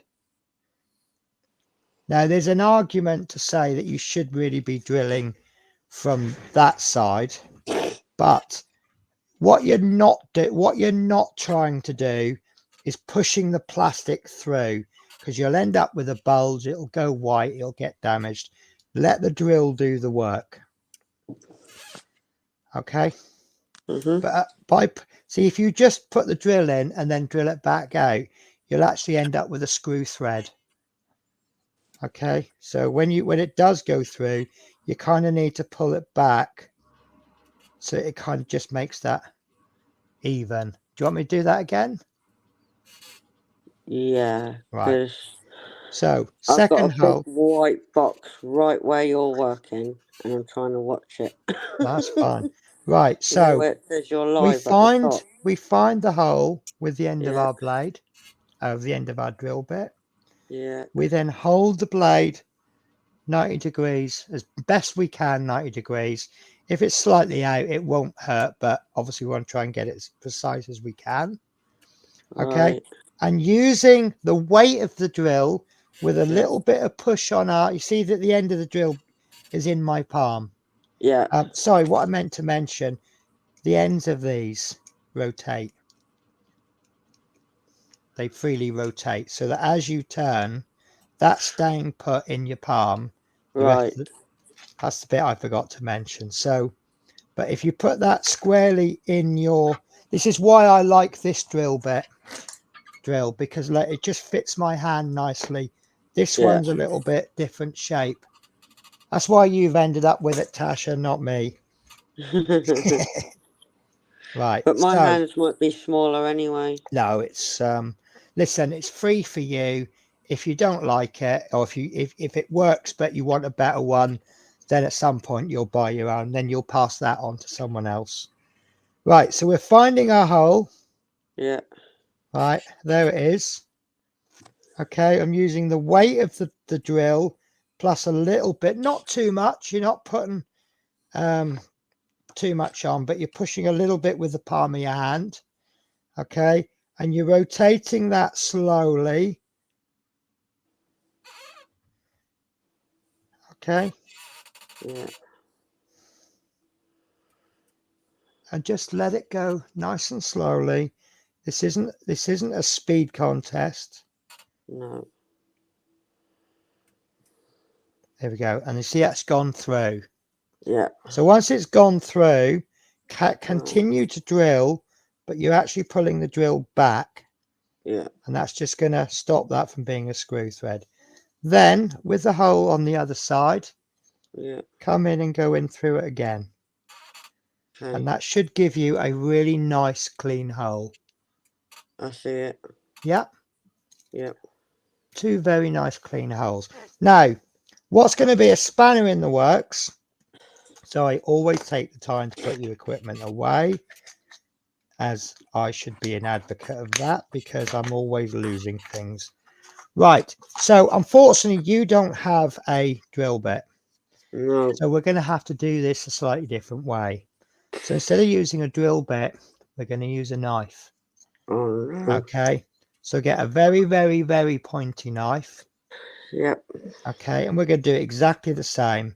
We're going to place the knife blade in there. However, this time we're going to place the piece on the cutting mat. Yeah. With this drill, I don't know if you noticed, I did actually have my finger behind the drill hole. Yeah. But I'm going so slowly and so gently, it won't go through my finger. Right. So it was actually a good place to put my finger. Yeah. Yeah. With this knife, if this isn't capable of going through your finger, you shouldn't be using it anyway. It's too blunt. Mm-hmm. Right. My So one is, so I've had to go to this one. yeah, that's fine. So do not do that, because that will go through your finger. Now, I know we go on about, I always say don't cut in front, but we always do. This is one rule I'll tell you that I will not do myself. So we need to place it down on the table, okay, with the absolute pointiest bit of the blade. Yeah. We're going to place that in, and we're going to twist the knife. This really isn't a great way to do it. You really want to be using a drill, but in the absence of a drill, how else are you going to do it? Okay, again, you don't need to apply a lot of pressure, and it's going to take quite a few turns. Okay. Mm-hmm. Now, when the point, keep checking the back. When the point starts to come through, you can actually lift it up if you want. Right. So I don't know if you can see there. The point is just beginning to come through the wing. That is the point we want to stop. Okay. Because the difference between using a knife and using a drill drill will drill a hole like that. Yeah. Yeah. A knife will drill a hole like that. Yeah. Okay. So the more you drill, the more you're taking off the side. Now, I've got to this point. The knife is just starting to come through the other side. Okay. So that's the point we turn over. We find that point, and we go in through the other side.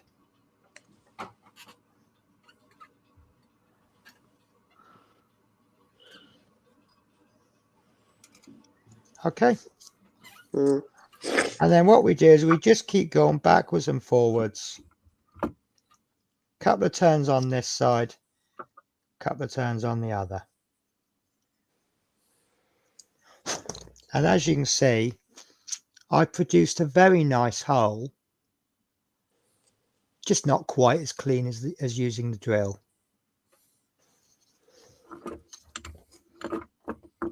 Okay, and that's an absolutely terrible way of drilling a hole, but it's drilled as a hole.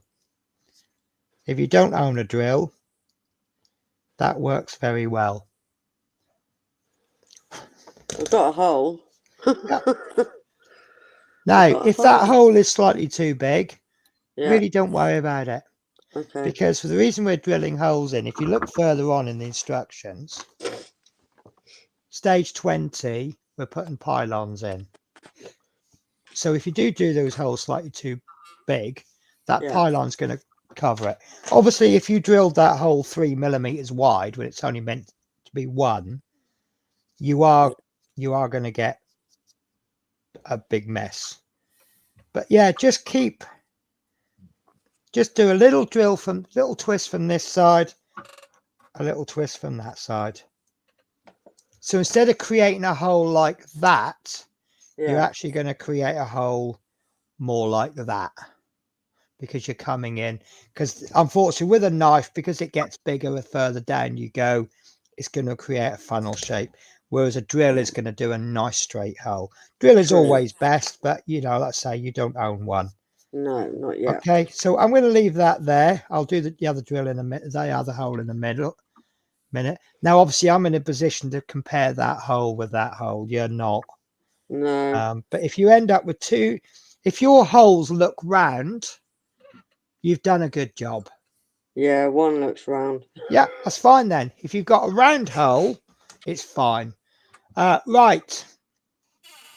Not wishing to come. Yeah, we did that one.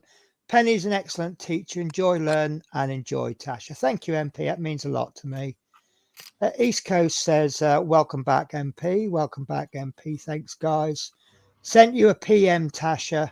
Okay. Oh, now I'm intrigued. Scott, how are you, my good friend? Very tired, Scott wanders in and curls up in the corner. I am so sorry, Scott, about hassling. I feel terrible. I sent Scott a message saying, I'm sure you're busy. I don't think it was impolite, but it was basically, I'm sure you're busy and there's a good reason, but when's your next issue of Lancaster coming out? I can't wait. And then he releases his weekly update a few days later saying, I've been very, very busy. And I mean, I knew he was a bit busy, but obviously I don't know how busy, but I mean, but what it was, I don't know if he did it on purpose. I'm sure it was a coincidence, but I send him a message saying, when's the next Lancaster coming out? And he released a Lancaster video the very next day. So it was almost as though he went, I'll get this out. That'll shut her up. I'm sure it's coincidence. Hi, building with the boys. Hi, Scott. No, honestly, it's fine. And you've taught me a saying, which so one of my Lancaster videos, which is not coming out, I think it's about issue 8.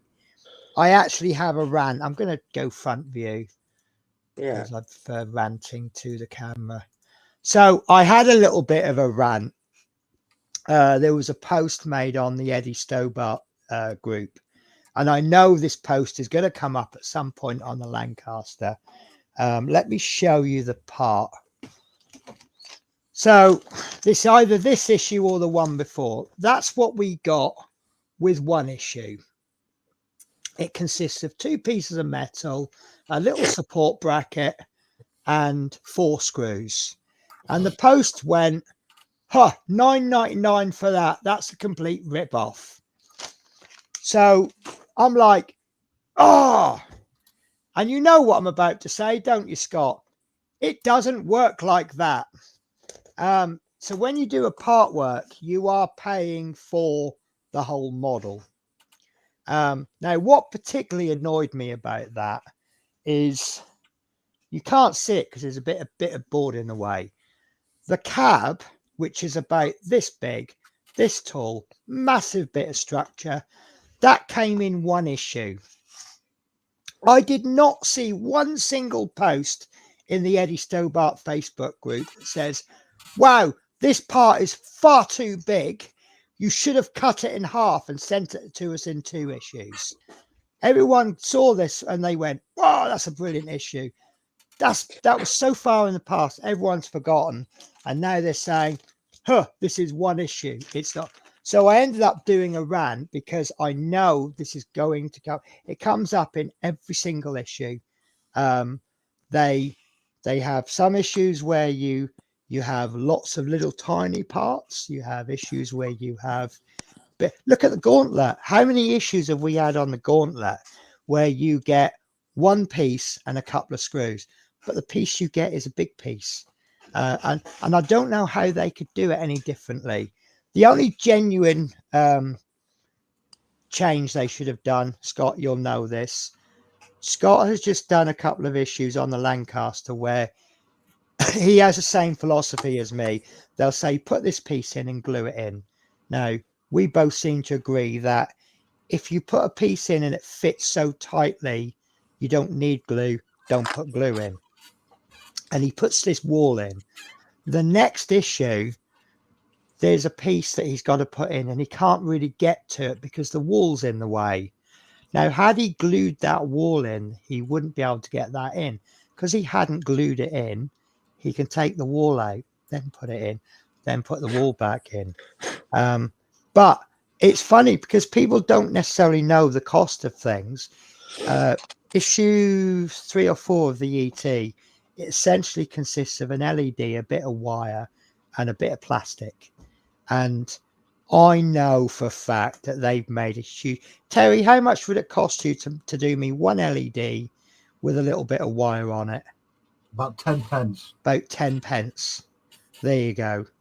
So you give someone an LED, they're like a kid with a candy bar. Whoa, this is brilliant. But it's 10 pence. You give them 2 bits of metal which have been cast. It probably cost Harshette 3 or 4 quid. So with a cover price of 9 quid, You know, they made a lot less profit on this than they had done with a couple of LEDs. Fabricating metal parts is a lot more expensive Mm. and costly than people might think. Yeah, I mean, I know for a fact that by the time they've made this and they've shipped it over and they've sold it to us, there is a profit been made by Harshette. There has to be. Otherwise, what's the point in Harshette running a business? But I don't hear people moaning about a single LED, but I hear them moaning about 2 fabricated pieces of metal. And so I end up having a big old rant because like I say, I know you are going to get at least one issue. We all know this, don't we, Scott? You're going to get at least one issue of the Lancaster where the parts that you get doesn't seem an awful lot. And that's the way it is. But we as human beings, at the nature that we are, when we get a massive piece of chunk of metal, we're not going to go, oh, they should have cut it in 2 and given us 2 halves. Anyway, how are you getting on, Tasha, with your holes? Done 4. Oh, I think. excellent. So I'm gonna, as the camera isn't on me, I'm gonna drill my last one. In fact, All I'm gonna. 4 holes. Don't know if they're perfect, but they're there. Do you care if they're perfect? No, because it's me that's Do you care if they're good and you're happy? As long as I'm happy, that's the main thing. Right, there you go. Are you happy with the holes? Yeah, the holes. Right, there you go. Holy. That's it. So, if you have done the holes wrong, do you think you might have learnt something? You'll be able to. You'll figure out why they're wrong, and then you'll learn something. Mm. So, if anything, it's probably better that you get the holes wrong, because you'll learn more from it, won't you? This is me trying to be an optimist, when actually I'm not. I'm the kind of person that'll look out the window in December on a bright sunny day and go, oh, bloody sun's out. I suppose that means it's going to rain later on.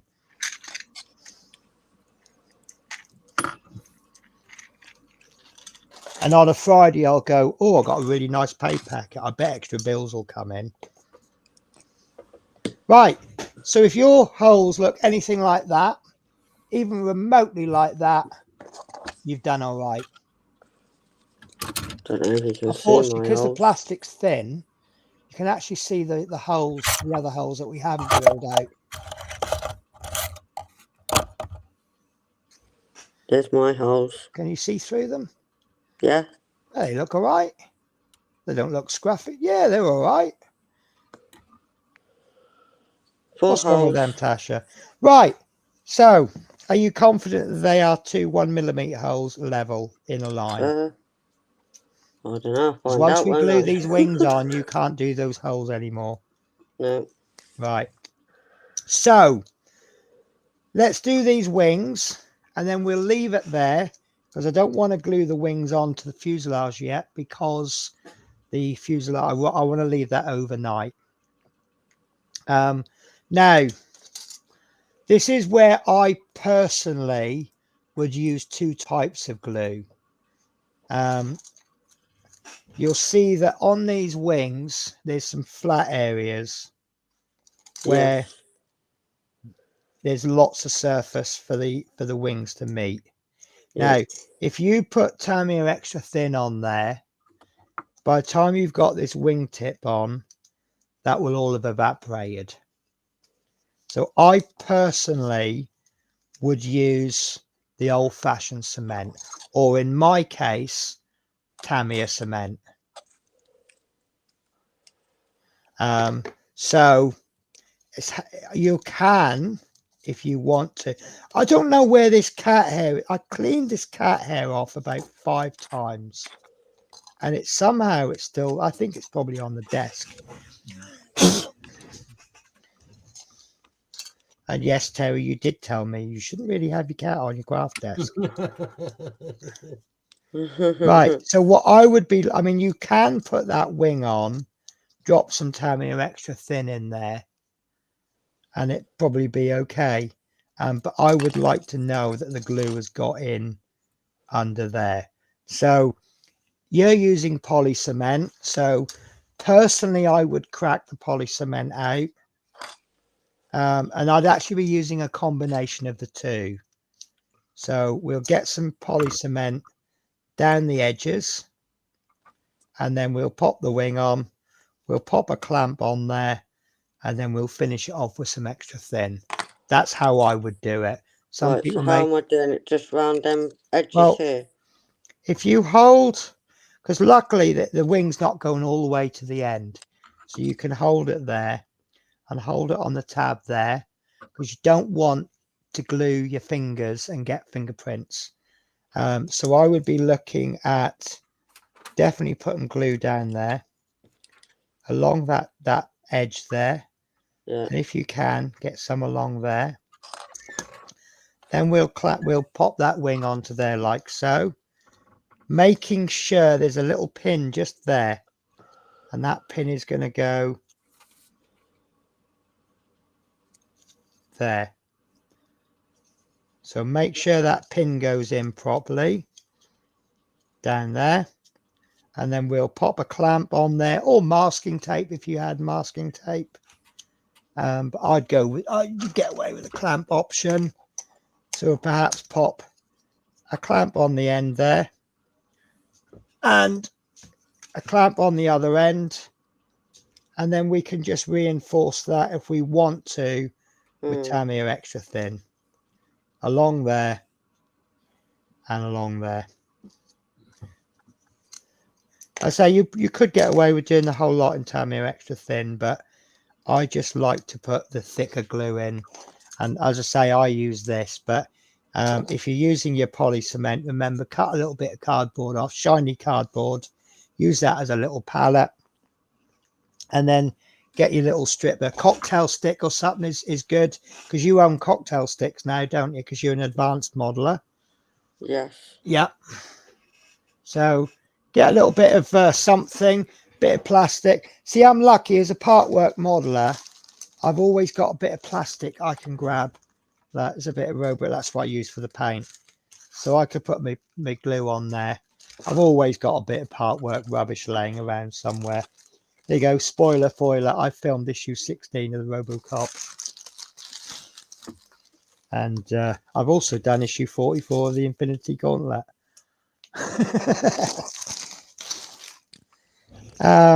So yeah, obviously I can apply straight from the jar. So holding it like this, or you can apply the glue. Well, no, I'll do it on this bit. So make sure you do your dry fit first, so you know which side is which. And then what I'm going to do, tip the end of that off. I like this one because it doesn't evaporate so much. If you did this with Tamiya extra thin, don't go on the edge there. On there, just get the glue on the inside and push it up. Okay, but make sure you get these flat edges here. So if you did this with Tamiya extra thin, by the time you get the wing on, it would have all evaporated away. And just watch out for the dreaded finger marks. If you touch the glue with your thumb, the next bit you push in, you're going to get a gluey thumbprint on it. And that's actually gone in okay. So I'm going to pop a little, I'm going to go for the pegs myself. Peg on the end there. And don't know if this one's going to be a little bit, no, that's okay. Actually, I don't need that peg in the middle. Just watch for any gaps at the front. Focus more on the gaps on the front. If it closing up a gap there means you open it up at the back, go for the one at the back, because there's going to be a flap going in there, so we can cover that up. Okay, you should find that's a really nice fit. Now I've got a slight gap there where I haven't got glue, so I can just touch that in with a bit of Tamiya extra thin, and that will run into there. And then I'll just pop a clamp on the end there just to get it closed up. And if you want to just finish that up with extra thin, you can. I don't think that needs it. But I just, for things like wings, I do prefer to use a slower drying glue, like your poly cement. Just don't forget, this is poly cement, but it's in a jar. Right, what we got to? Pure coincidence. Good point, Penny. In my honest opinion, people learn faster by making mistakes. Yeah, I mean, obviously, like if you can learn and you learn so well, you don't make any mistakes. That's brilliant. You're still learning. But it's knowing if you go wrong, if you know how you went wrong, then obviously, hopefully next time you'll get it right. Are you still constipating there, Terry? Oh, I'm on the world's fiddliest little bits at the minute. Bless. You love it, don't you? I love this model. I absolutely love this kit. Go on. Tell me something horrible about it. I dare you. This is, for those who haven't seen it on my channel, Hang on. the Vintage Classic Airfix 1-24 Stuka JU87B. It is in every way, shape and form a classic. 1975, a sculptor made every single part of this by hand for the molds to be taken from. Something to respect in this day and age of computer technology. It's been a great build, a joy to build. It's got its usual vintage classic problems in that the fit is sometimes a little bit, let's say, inadequate. Like the gaps down the wings. But is there any kits that are absolutely perfect in that department, even the newer ones? No. The beauty is that, you know, if you want a Tamiya and you want to build it in one day, you can.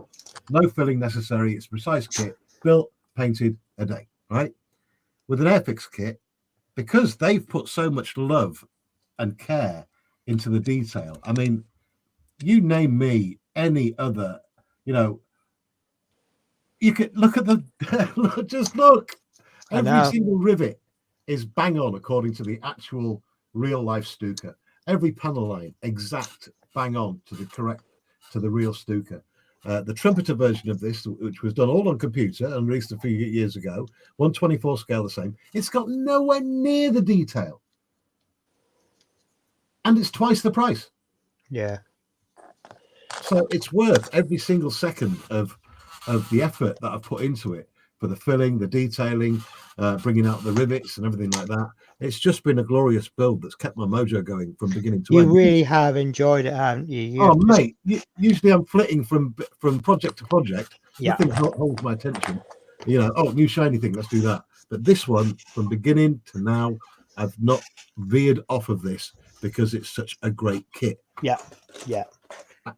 I don't mean it negatively, but you've never stopped about it. And if you didn't enjoy it that much, you couldn't talk that much about it. Oh, no, I really am passionate about this kit. Well done, Airfix. It's just brilliant. 1975. Unbelievable. Wow, it's nearly as old as me. not quite. And Penny did tell me something about Jadlam models earlier. They've got this currently on sale. Yes. I bought mine for 90 quid from them. They've got it on sale now for what, 75 was it? I'm actually going to Google it as you speak. But I got, because I bought something once from them, I now get like a 58 times a week email from them. And these are currently out of production, so, you know, the prices are only going to go up from there. And when I got this, the scalpers were selling them for 150 quid on eBay. So big shout out to Jadlam there. That's some good prices, mate. Whoever you are, Jadlam. $79.95. It's what? $79.95. Still 20 quid cheaper than I paid for mine. Yeah, it's in clearance. Yeah, you're struggling with your mojo. Get this kit. I'm telling you now. Oh, just a dream. So that is the kit in question. That's the one. Bang on. And you tell it's an old kit. Look at that box. Yeah, that's the original box from 1960 something or other, from the very first release of it. Yeah.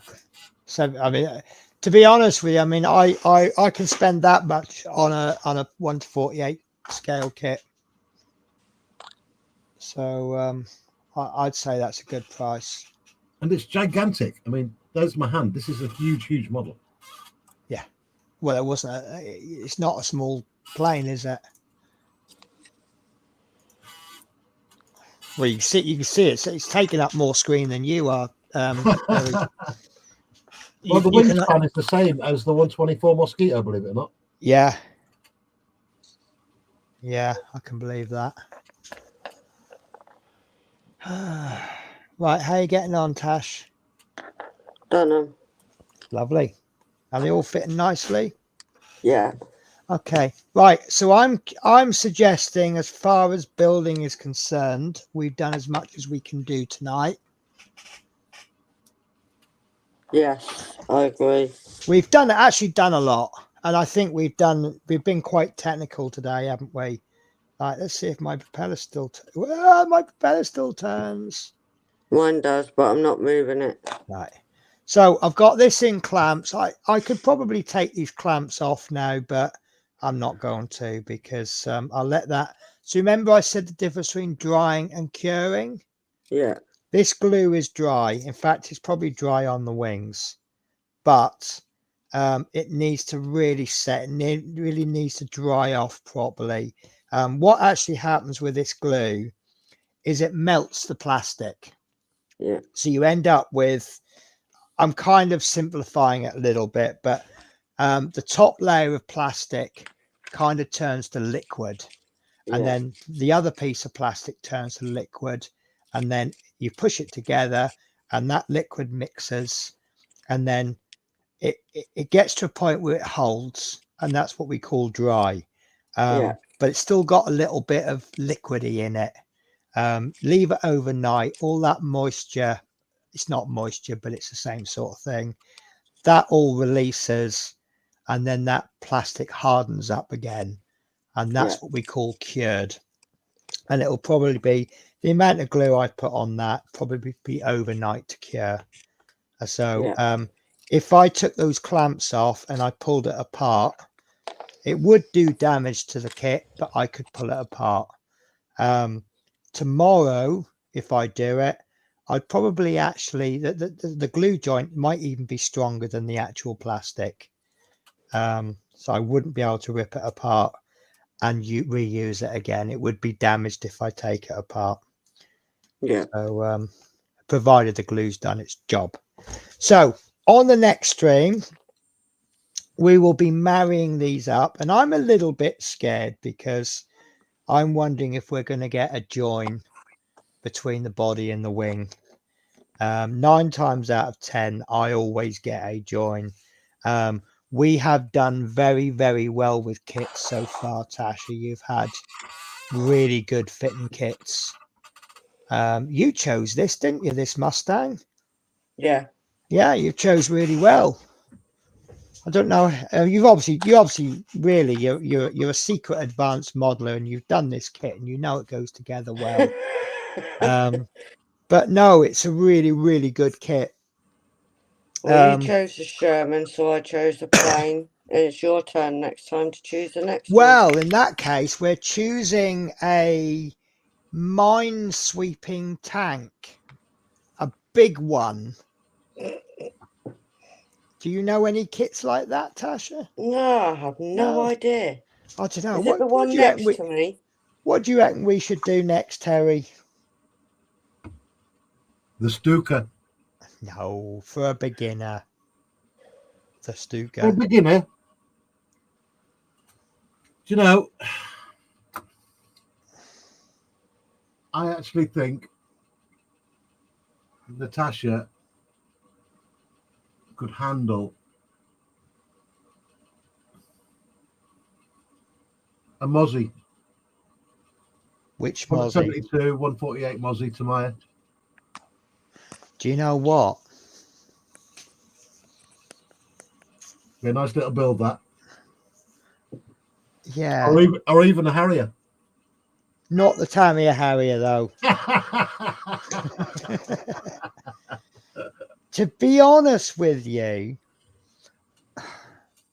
see, the thing is, we're trying to keep the budget low as well, aren't we? But what do you fancy building, Natasha? Have you seen something? Can't say I've looked. We did watch Man's Model Moments brought out a really nice video of kits to do for under 15 quid. And they're all nice little kits. And we've got a green roomer. Now, if I bring MP in now, will it look like favoritism against Little History?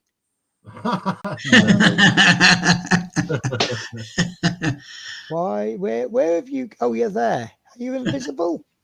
Believe it or not, MP is there, but he's not showing up. How are you not showing up? That's odd. Yeah, so obviously we've got all these starter kits, and obviously the one thing that starter kits are doing is building up our paint collection as well. Now, one idea I had a little rough idea of a sort of a list, and we did the tank first, and now we're doing an aeroplane, and then I thought, oh, maybe we'll do a tank after that, and I thought the Tiger won. But having done this Sherman Firefly, I think doing a Tiger 1 will be a step backwards for you. What about a car? What about a car? See, like a Mini or something? I want to try and stick with kits that come with paints, because again, I don't want Tasha to have to go out and buy 10 pots of paint just to get a little simple kit done. Right. Okay. Tell me a KB1. You see, this is where tanks are a fairly good idea, because they don't need 58 different colors, do they? No. So, but you see, like this, whose computer's gone funny? That'll be MP, won't it? Like the Terminator, I'm back. I just recognized the noise of a USB device disconnecting and reconnecting. Yes, it's the characteristic sound. Natasha, just make sure you've got your lid on your Thermite Extra Thin on really tight. Yes. I actually got lucky the other day. I went to pick my glue up, and it was actually sat on top, and that's when I realized I hadn't put the lid on, but I picked it up and I ended up doing that, and I was very, very lucky. 1 minute. Okay. Pennies, I will you are asking a few minutes to the a kit for Natasha. I will kit for Natasha for another one project, the Mitsubishi Zero from Airfix. Yeah. It's a beautiful plane. Yeah. Yeah. See, it's Natasha's not got only two colors to paint. What we got here? Hobby Boss 87222 172 scale UH34D Choctaw 1099 Edward. Yeah, what about the kits? See, what we probably need to be doing is putting away a little weekly budget, perhaps, and then the longer we take to do a kit. But saying that, we've got that big pile of kits to do, yeah, haven't we? What we got, Tasha? What you got in your stash? We've got. Let me just move a couple of things. I think we've got a couple of planes. There's probably a Spitfire in there. Actually, guys, I'm going to have to take a quick break because I really need the toilet. We've got a what? We got a Jeep. There we go. Oh, nice. There's our next project. Good. Yes, very good. Spitfire. Yeah, I knew there'd be a Spitfire in there. And Tomahawk. Tomahawk. Tomahawk. Tomahawk. Do Tomahawk. Your decision, Penny, this time. Well, I think because we've just when we finish this, we'll have finished the plane. I think the Willys Jeep, personally. Yes, Willys Jeep. There's two reasons. One is it's something different from a plane. Yes. And B, you're going to be using your tweezers for that. And it's going to be a lot of bit of fiddly work. And that's something we've not done an awful lot of. So I think the Willys Jeep might have been, well, I don't know, because see, it's easy for me to say, I don't think you're ready for this, that, or the other, but you've picked it up so well. I mean, I would have said, don't do the Willys Jeep as your first kit, but looking at how well you've picked things up, I think you'll find that Willys Jeep a breeze. So Yes. I reckon, do you guys all agree? Maybe the Willys Jeep? Yes, Willys Jeep. Yeah. Do the Willy. Do the Willy. Mhm. Right, Willy, I'm going Willy. to take a break for a couple of minutes because I need to go to the. So you know me, when I sit and I plaster coffee down me, and then I wonder why I'm in pain in my bladder later on. Hello, hairy cat. How are you? I've got a feeling he's going to jump up while I'm gone. I bet I'll tell you what, I'll put my chair there. Then you can all watch him jump in 5 seconds after I get up. I'll see you shortly. Okay. Okay. God damn it.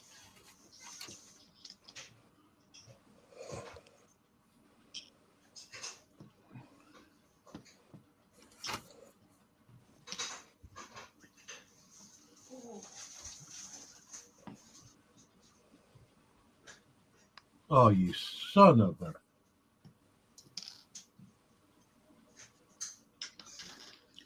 What's wrong, Terry? Oh, I painted up the nose cone and I've forgotten to put a part on. You forgot I've a wire. the whole damn thing.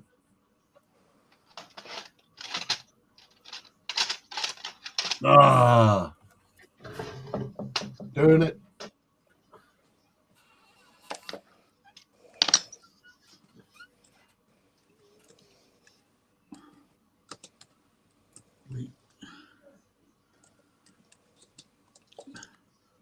And the other project, Natasha, you are doing it's the castle. Yes. You finished your castle. Yes, I finished the castle. Finished it in 4 hours last night. Whoa, 4 hours. Yeah. Very good. I think that's what Sorry about Terry that, said guys. last night on his stream. I finished it in 4 hours. So, Tasha, how do you feel? A woman. Man, I feel like a I woman. like the music. Feel like a woman. No, but how do you feel about today's progress? Yeah, I You've think I've worked done all really, right. really hard.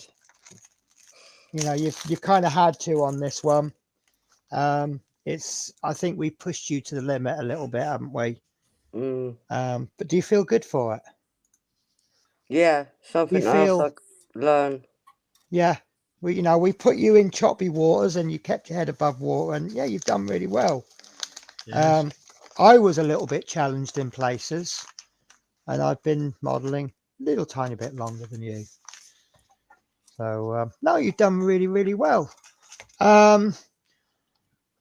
This one sounds really good. The SDKFZ 251, maybe. It comes for figures 2 for under $20. I like the sound of that one because then we can introduce you, because we've let you off a little bit because we're not doing the pilot on this one, are we? No, you can Because you stay off. want to face pilots, do you? No, I can't. You are I gonna just can't you are paint gonna that do a small. pilot. What? You will do a pilot at some point. In It's fact, the painting part I can't do because my it's shaky hand. so let me right, this figure, this plane we're doing without a pilot in it. Yeah. Right. Now, if we do the pilot, I don't know if the Tomahawk comes with a pilot, but it doesn't matter because this one comes with a pilot that we're not using. So we'll save, where's he gone? There he is. So we'll save the pilot. And if the Tomahawk doesn't come with a pilot, we'll use that pilot in the Tomahawk. And you will paint a pilot. And if you seriously mess up the pilot, we won't put him in the Tomahawk. Yes. How's that? Okay. Can't argue with that, can you? Yeah. It's another challenge. Yeah. Natasha. But right, so you didn't think you could do undercarriage. I know you haven't done undercarriage yet. No. Right. But it freaked me out. yeah, all right, you haven't done that. But you've done some fiddly parts in the last couple Yes. of videos, haven't you? And drill So- some holes. They have different techniques, Natasha. You are on the right way. Very good. I think the propeller was just as fiddly as the undercarriage, if not more, because that's a little bit of precision there, isn't it? And we had to modify it because it didn't quite fit properly. So tell me why you can't do. You know how to glue now. You've got your precision glue. Tell me why you can't do undercarriage. Probably lose the pieces. Right, but you're creating disasters that haven't happened. Yeah, I know that's how you are. I know that's how, the way your brain ticks. That's how you are.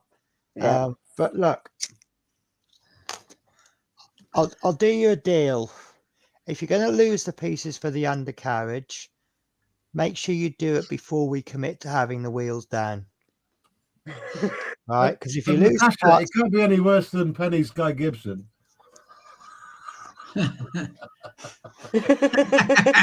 I love my Guy Gibson. I think he's fantastic. I'm joking, you Penny. There we go. Look, East Coast. If it messes up in the Dettol and redo, future never say no. Right, you don't get any of that, do you? No. So when I first started figure painting, I was scared to paint a figure in case I messed up. Never painted a figure before. How do I know I'm going to be any good at it? And I said to someone, I was going, I don't want to do it. I don't want to ruin them. And the guy in one of the Warhammer shops, he says, I'll tell you a little trick.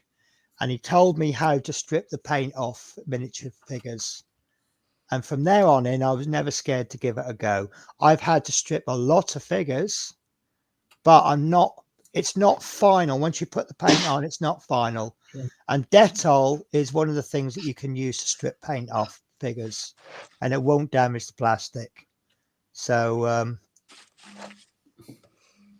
Phil says the Tomahawk does come with a pilot. The Jeep has none. That's all right. Then that means we've got someone who can drive the Jeep. So picture the scenario, right? Guy's been flying his airplane. He's been shot down. He's managed to land it, and he's escaping the enemy, and he's found this Jeep. He needs to make a getaway.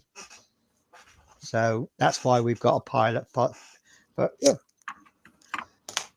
I've got a good mind to just make you paint the pilot anyway, because I don't think you'll do a bad job of it. So It's right, Natasha. They ain't going to be worse than my figures. Jesus Christ. are you not good at figures, Terry? Oh, I'm terrible at them. So I think going back over the comments, Jeep, yes, Willie's, do a figure for it. Harry can be the guest host. Willie's Jeep. I think we're doing the Willie's Jeep next. Yeah. So yeah, I think we're doing a Willie's Jeep. And plus, everybody likes a bit of Willie. Everyone loves a bit of Willie. Yeah. Honestly, the pilot figures are not hard to paint. They're not. They aren't hard. Smaller ones are even easier because you're basically going to paint the whole lot green. Then you're going to paint his helmet. In fact, that's not a helmet. That'll be so you put a little bit of black on his feet for boots. Put a little bit of brown on the top for his thing. And if you feel up to it, I wouldn't even bother with the flesh on that. Maybe put a bit of flesh paint on his hands. If you ain't got flesh paint, use a bit of white and say he's got gloves on, or black. Phil's model making has just done 7 figures for his B-17. Ouch. Well, I've got 14, haven't I? Yeah, you have. I've got 7 for the Lancaster, and then I've got 7 other figures. Although my figures are bigger, so they're a little bit easier to paint. But I just done some 00 gauge ones last year, turned okay. Oh no. Well, 00 gauge is roughly 1:72, isn't it? Not far off. I think it's about 1:74, 1:76, something like that. No, figures are easy enough. It's just facial details. I've tried that so many times now. Well, failed. With mine, the only thing I struggle with is eyes. Yeah, exactly. Mine look like fried eggs. Well, it depends on the scale. So this one, I didn't even bother with the eyes. I just put some wash on. Is that your Asian Guy Gibson right there? Yes, my Asian Guy Gibson. Yeah, yeah. The wash was a bit dark there, but that wash has run into his eyes, so he's got colour in his eyes. So, are you really going to see the whites of his eyes at that scale through a cockpit canopy? No. So, mine's good enough then. I mean, I'm not going to be painting facial expressions. He's going, oh, what's that button do? What it would say, it's what makes you happy. Yeah. Yeah. And if we get you doing a pilot's figure, then you've got yourself a benchmark for the next one. So as long as your second figure is better than your first one, I would consider that improvement. Don't matter. I said this about your first model, didn't I? Doesn't matter how good or bad your first model is, you're aiming to be a little bit better on each model after that, but you need that first one. Now, is your tank better than your Nat? Folland. What was it you did? Jet Provost. Yeah. No, we all agree that Jet Provost was pretty good, wasn't it? Yep. Now, Tasha's happier with the tank than she is with the Jet Provost. And obviously we haven't finished. Is the Mustang turning out better than the tank, Tasha? Find out when it's all painted. Well, I think you're heading in that direction. It's definitely more complex than the tank. There you go. Look, don't bother with whites under 1:35 scale. I wish you'd said, well, yeah, okay. 1:32 is close enough, isn't it? But yeah, no, I'm not bothering with the eyes on my Asian Guy Gibson. I'm trying to think of some Chinese names now.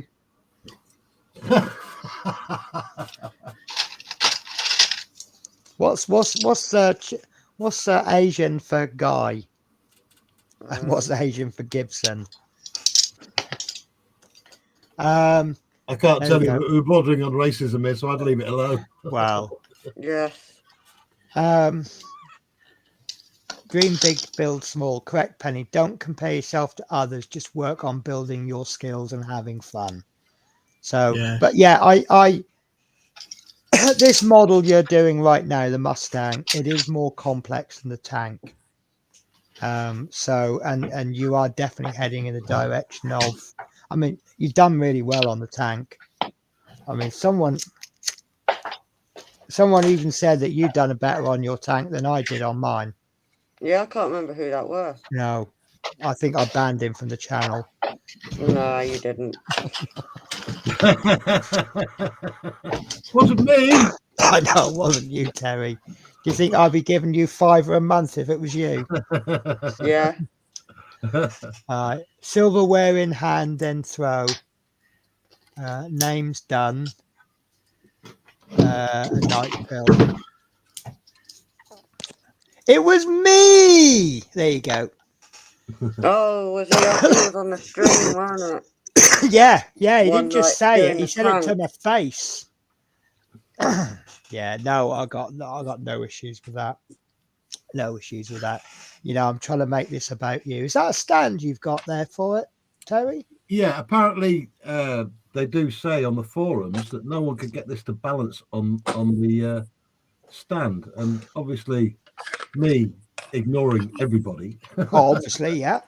I've got it on the stand and it does balance. So let's face it, if you listen to everybody on the forum, you wouldn't do much, would you? But there's so many people in the modelling world who talk absolute crap. It's unbelievable.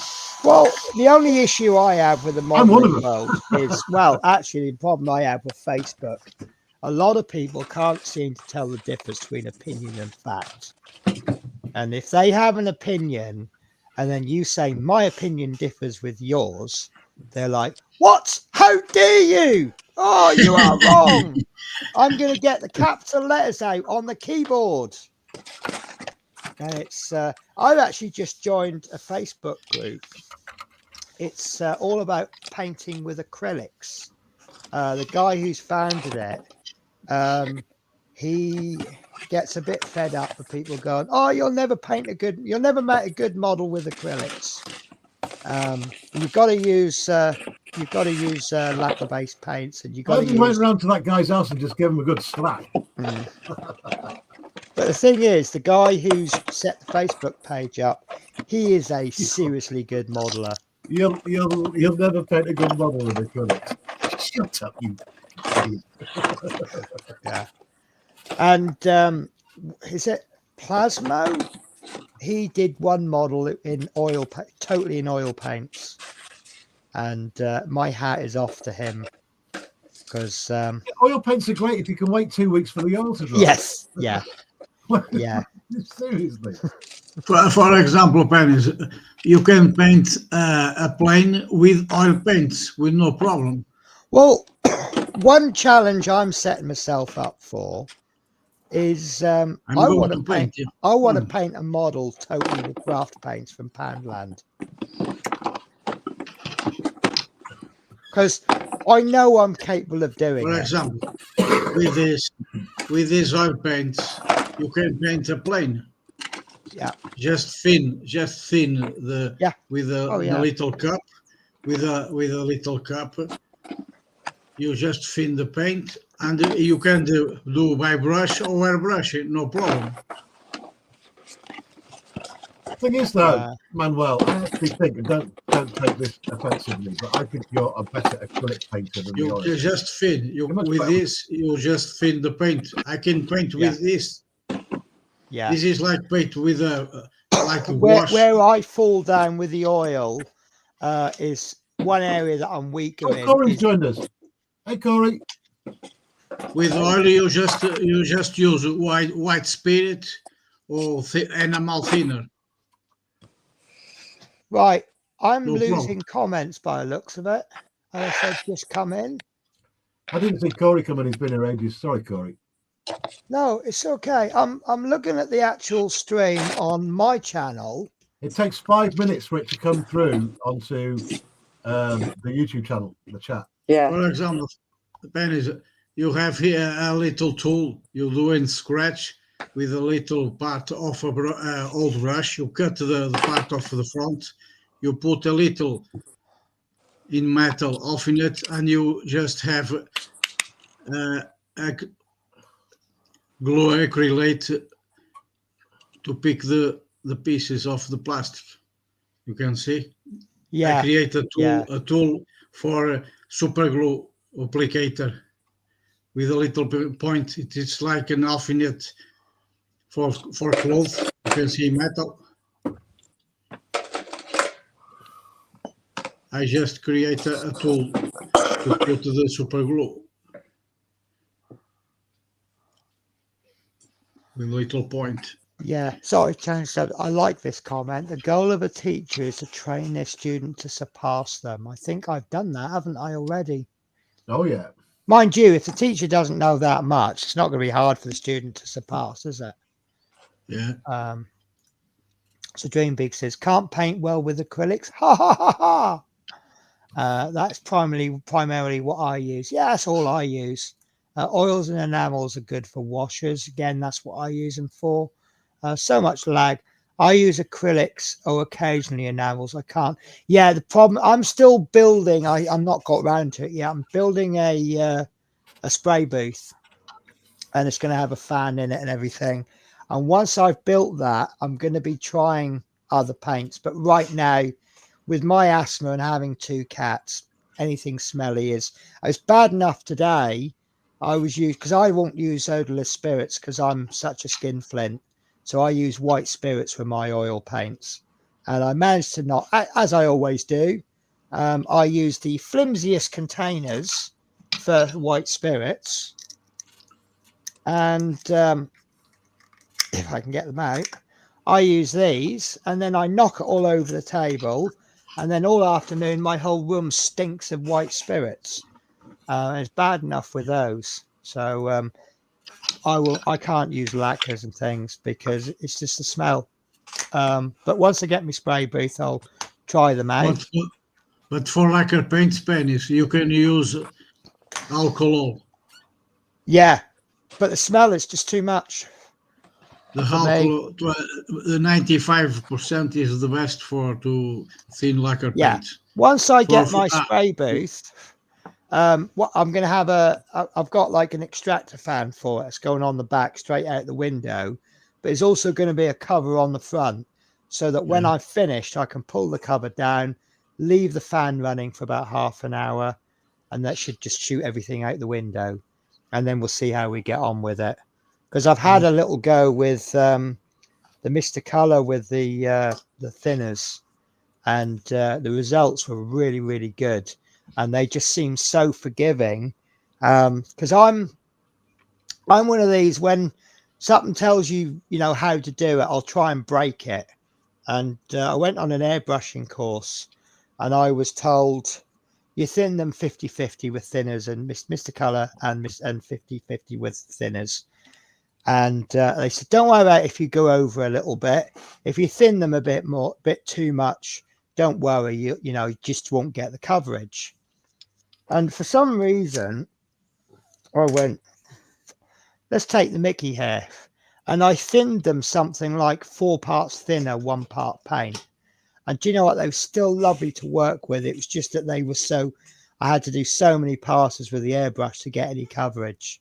But they were so nice to work with, and they're so forgiving. Yes. So East Coast, later all going to pop over Pond to show. Yes, Memory Steve. Oh, is there actually a stream on? If you can post a link, that would be fantastic. I'm going to make you a moderator so that you can post links, if you would be so kind. And if you've gone or you can't, don't worry about it. East Coast, take care. Yeah, because obviously I want to send everyone to that stream. So when did we say we are streaming next, Tasha? Got it. Family list. Monday. So we are streaming Monday. There will now be a 2-minute silence, one for Hobby Barn and one for Terry's dog. He's not even listening. Look. No, he's gone for it. Right, there we go. There's the memory stream. So I'm going to urge everybody to bugger off and watch that stream, because that's far more important than us. So yeah, Monday we'll be doing more of the Mustang, and then I will stream again on the Saturday. It's really weird that I can't stream on my day off because of the way my shifts fall. I finish at 8:30 on Tuesday, and I'm in work at 6:30 on Thursday. Monday I finish at 2:30 in the afternoon, and I don't start till 11 on Tuesday. Nice short shift though. Nice short shift, 11 till 8:30. That'll do, wouldn't it? Yeah. I like my shift on Thursday actually. 7 hours 15 minutes. That'll do. So yeah, and then we'll stream again on Saturday, and I'm off on Sunday. And the week after, when I'm on holiday, we are going to do 3 streams, aren't we? What did I call you, Teresa?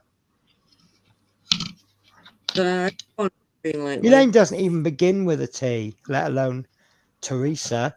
Yeah, so we will be doing Monday, Wednesday, and Friday. And then Saturday will be my packing day to go back to London for 3 weeks. Boo-hoo.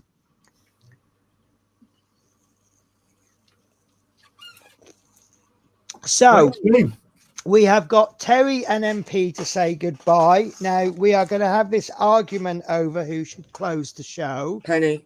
As this is now called, is it still called? No, it's but it is going on your channel as well, Teresa. So I done it Teresa. again.